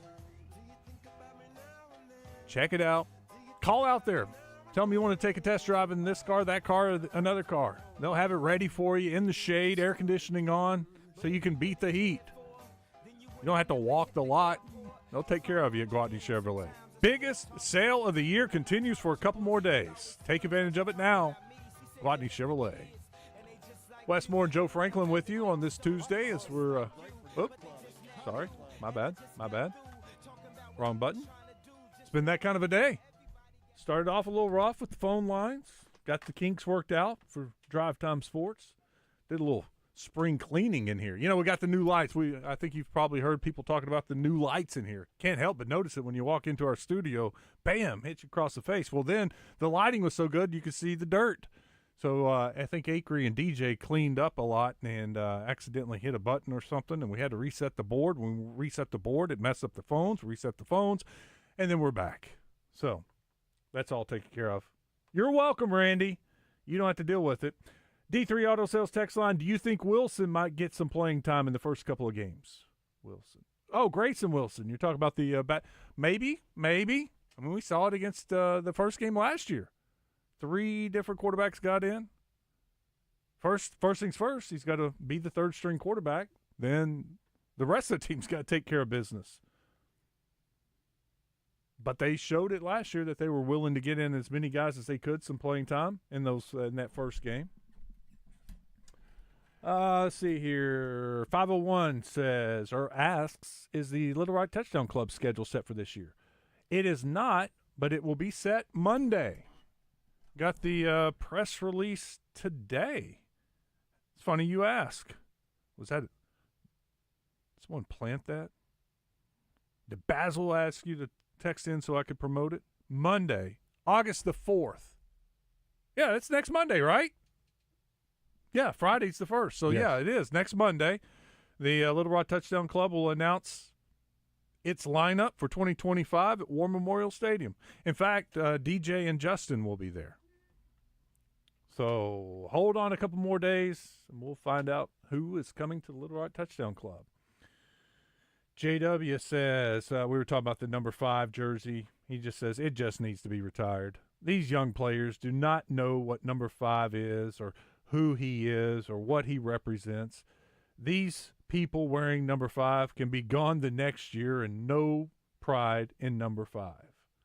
I think if you hype it up, build it up, and teach these young players about Darren McFadden and what he meant to the University of Arkansas, I mean, hell, all it would take is pulling up a YouTube video of his highlights to see how special he was, how good he was, and you take it as a moment to teach the guys about the history. And they should be doing that anyway, and teaching them what it means to be a Razorback, and use that as a moment to teach them about number 5 so that they know it is a big deal. And then when you have players, and over time, then it's just almost passed down to the point where you don't have to necessarily have to be teaching them every single year, because everybody knows. And when a new group comes in, the older players are telling them about the number 5. And they're asking, what's the big deal about getting a number 5? And this, well, then the older guys tell them about number 5 and why it is a big deal. That's, I mean, just the same way they do it at LSU.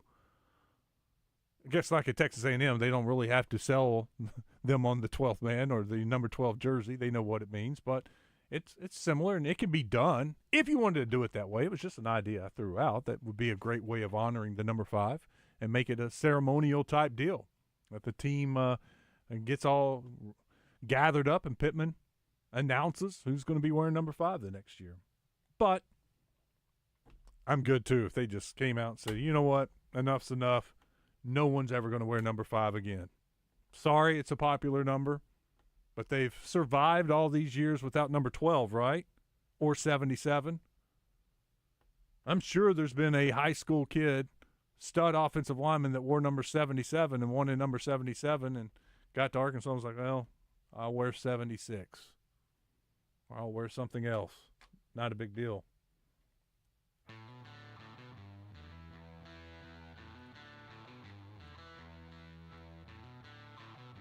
Ron in Pine Bluff says, wasn't number 5 Terry Labonte in Cornflake's car? I don't know, Ron. I don't know. I'm not the NASCAR expert on the show. All right, good stuff. It's a fun day. Coming up tomorrow. We're kind of free tomorrow. We're in studio. Pull some gas. Keep talking some Razorback football. Oh, Dave Van Horn's talking to the media at 10, so we can hear from Dave Van Horn, find out how summer's going and what he thinks of the players that are returning. That'll be cool. Have a great night, Joe. About Parker Coyle returning. No doubt. You too. Drive Time Sports is up next. Stick around. Hawks Homes presents Morning Mayhem Movie Reviews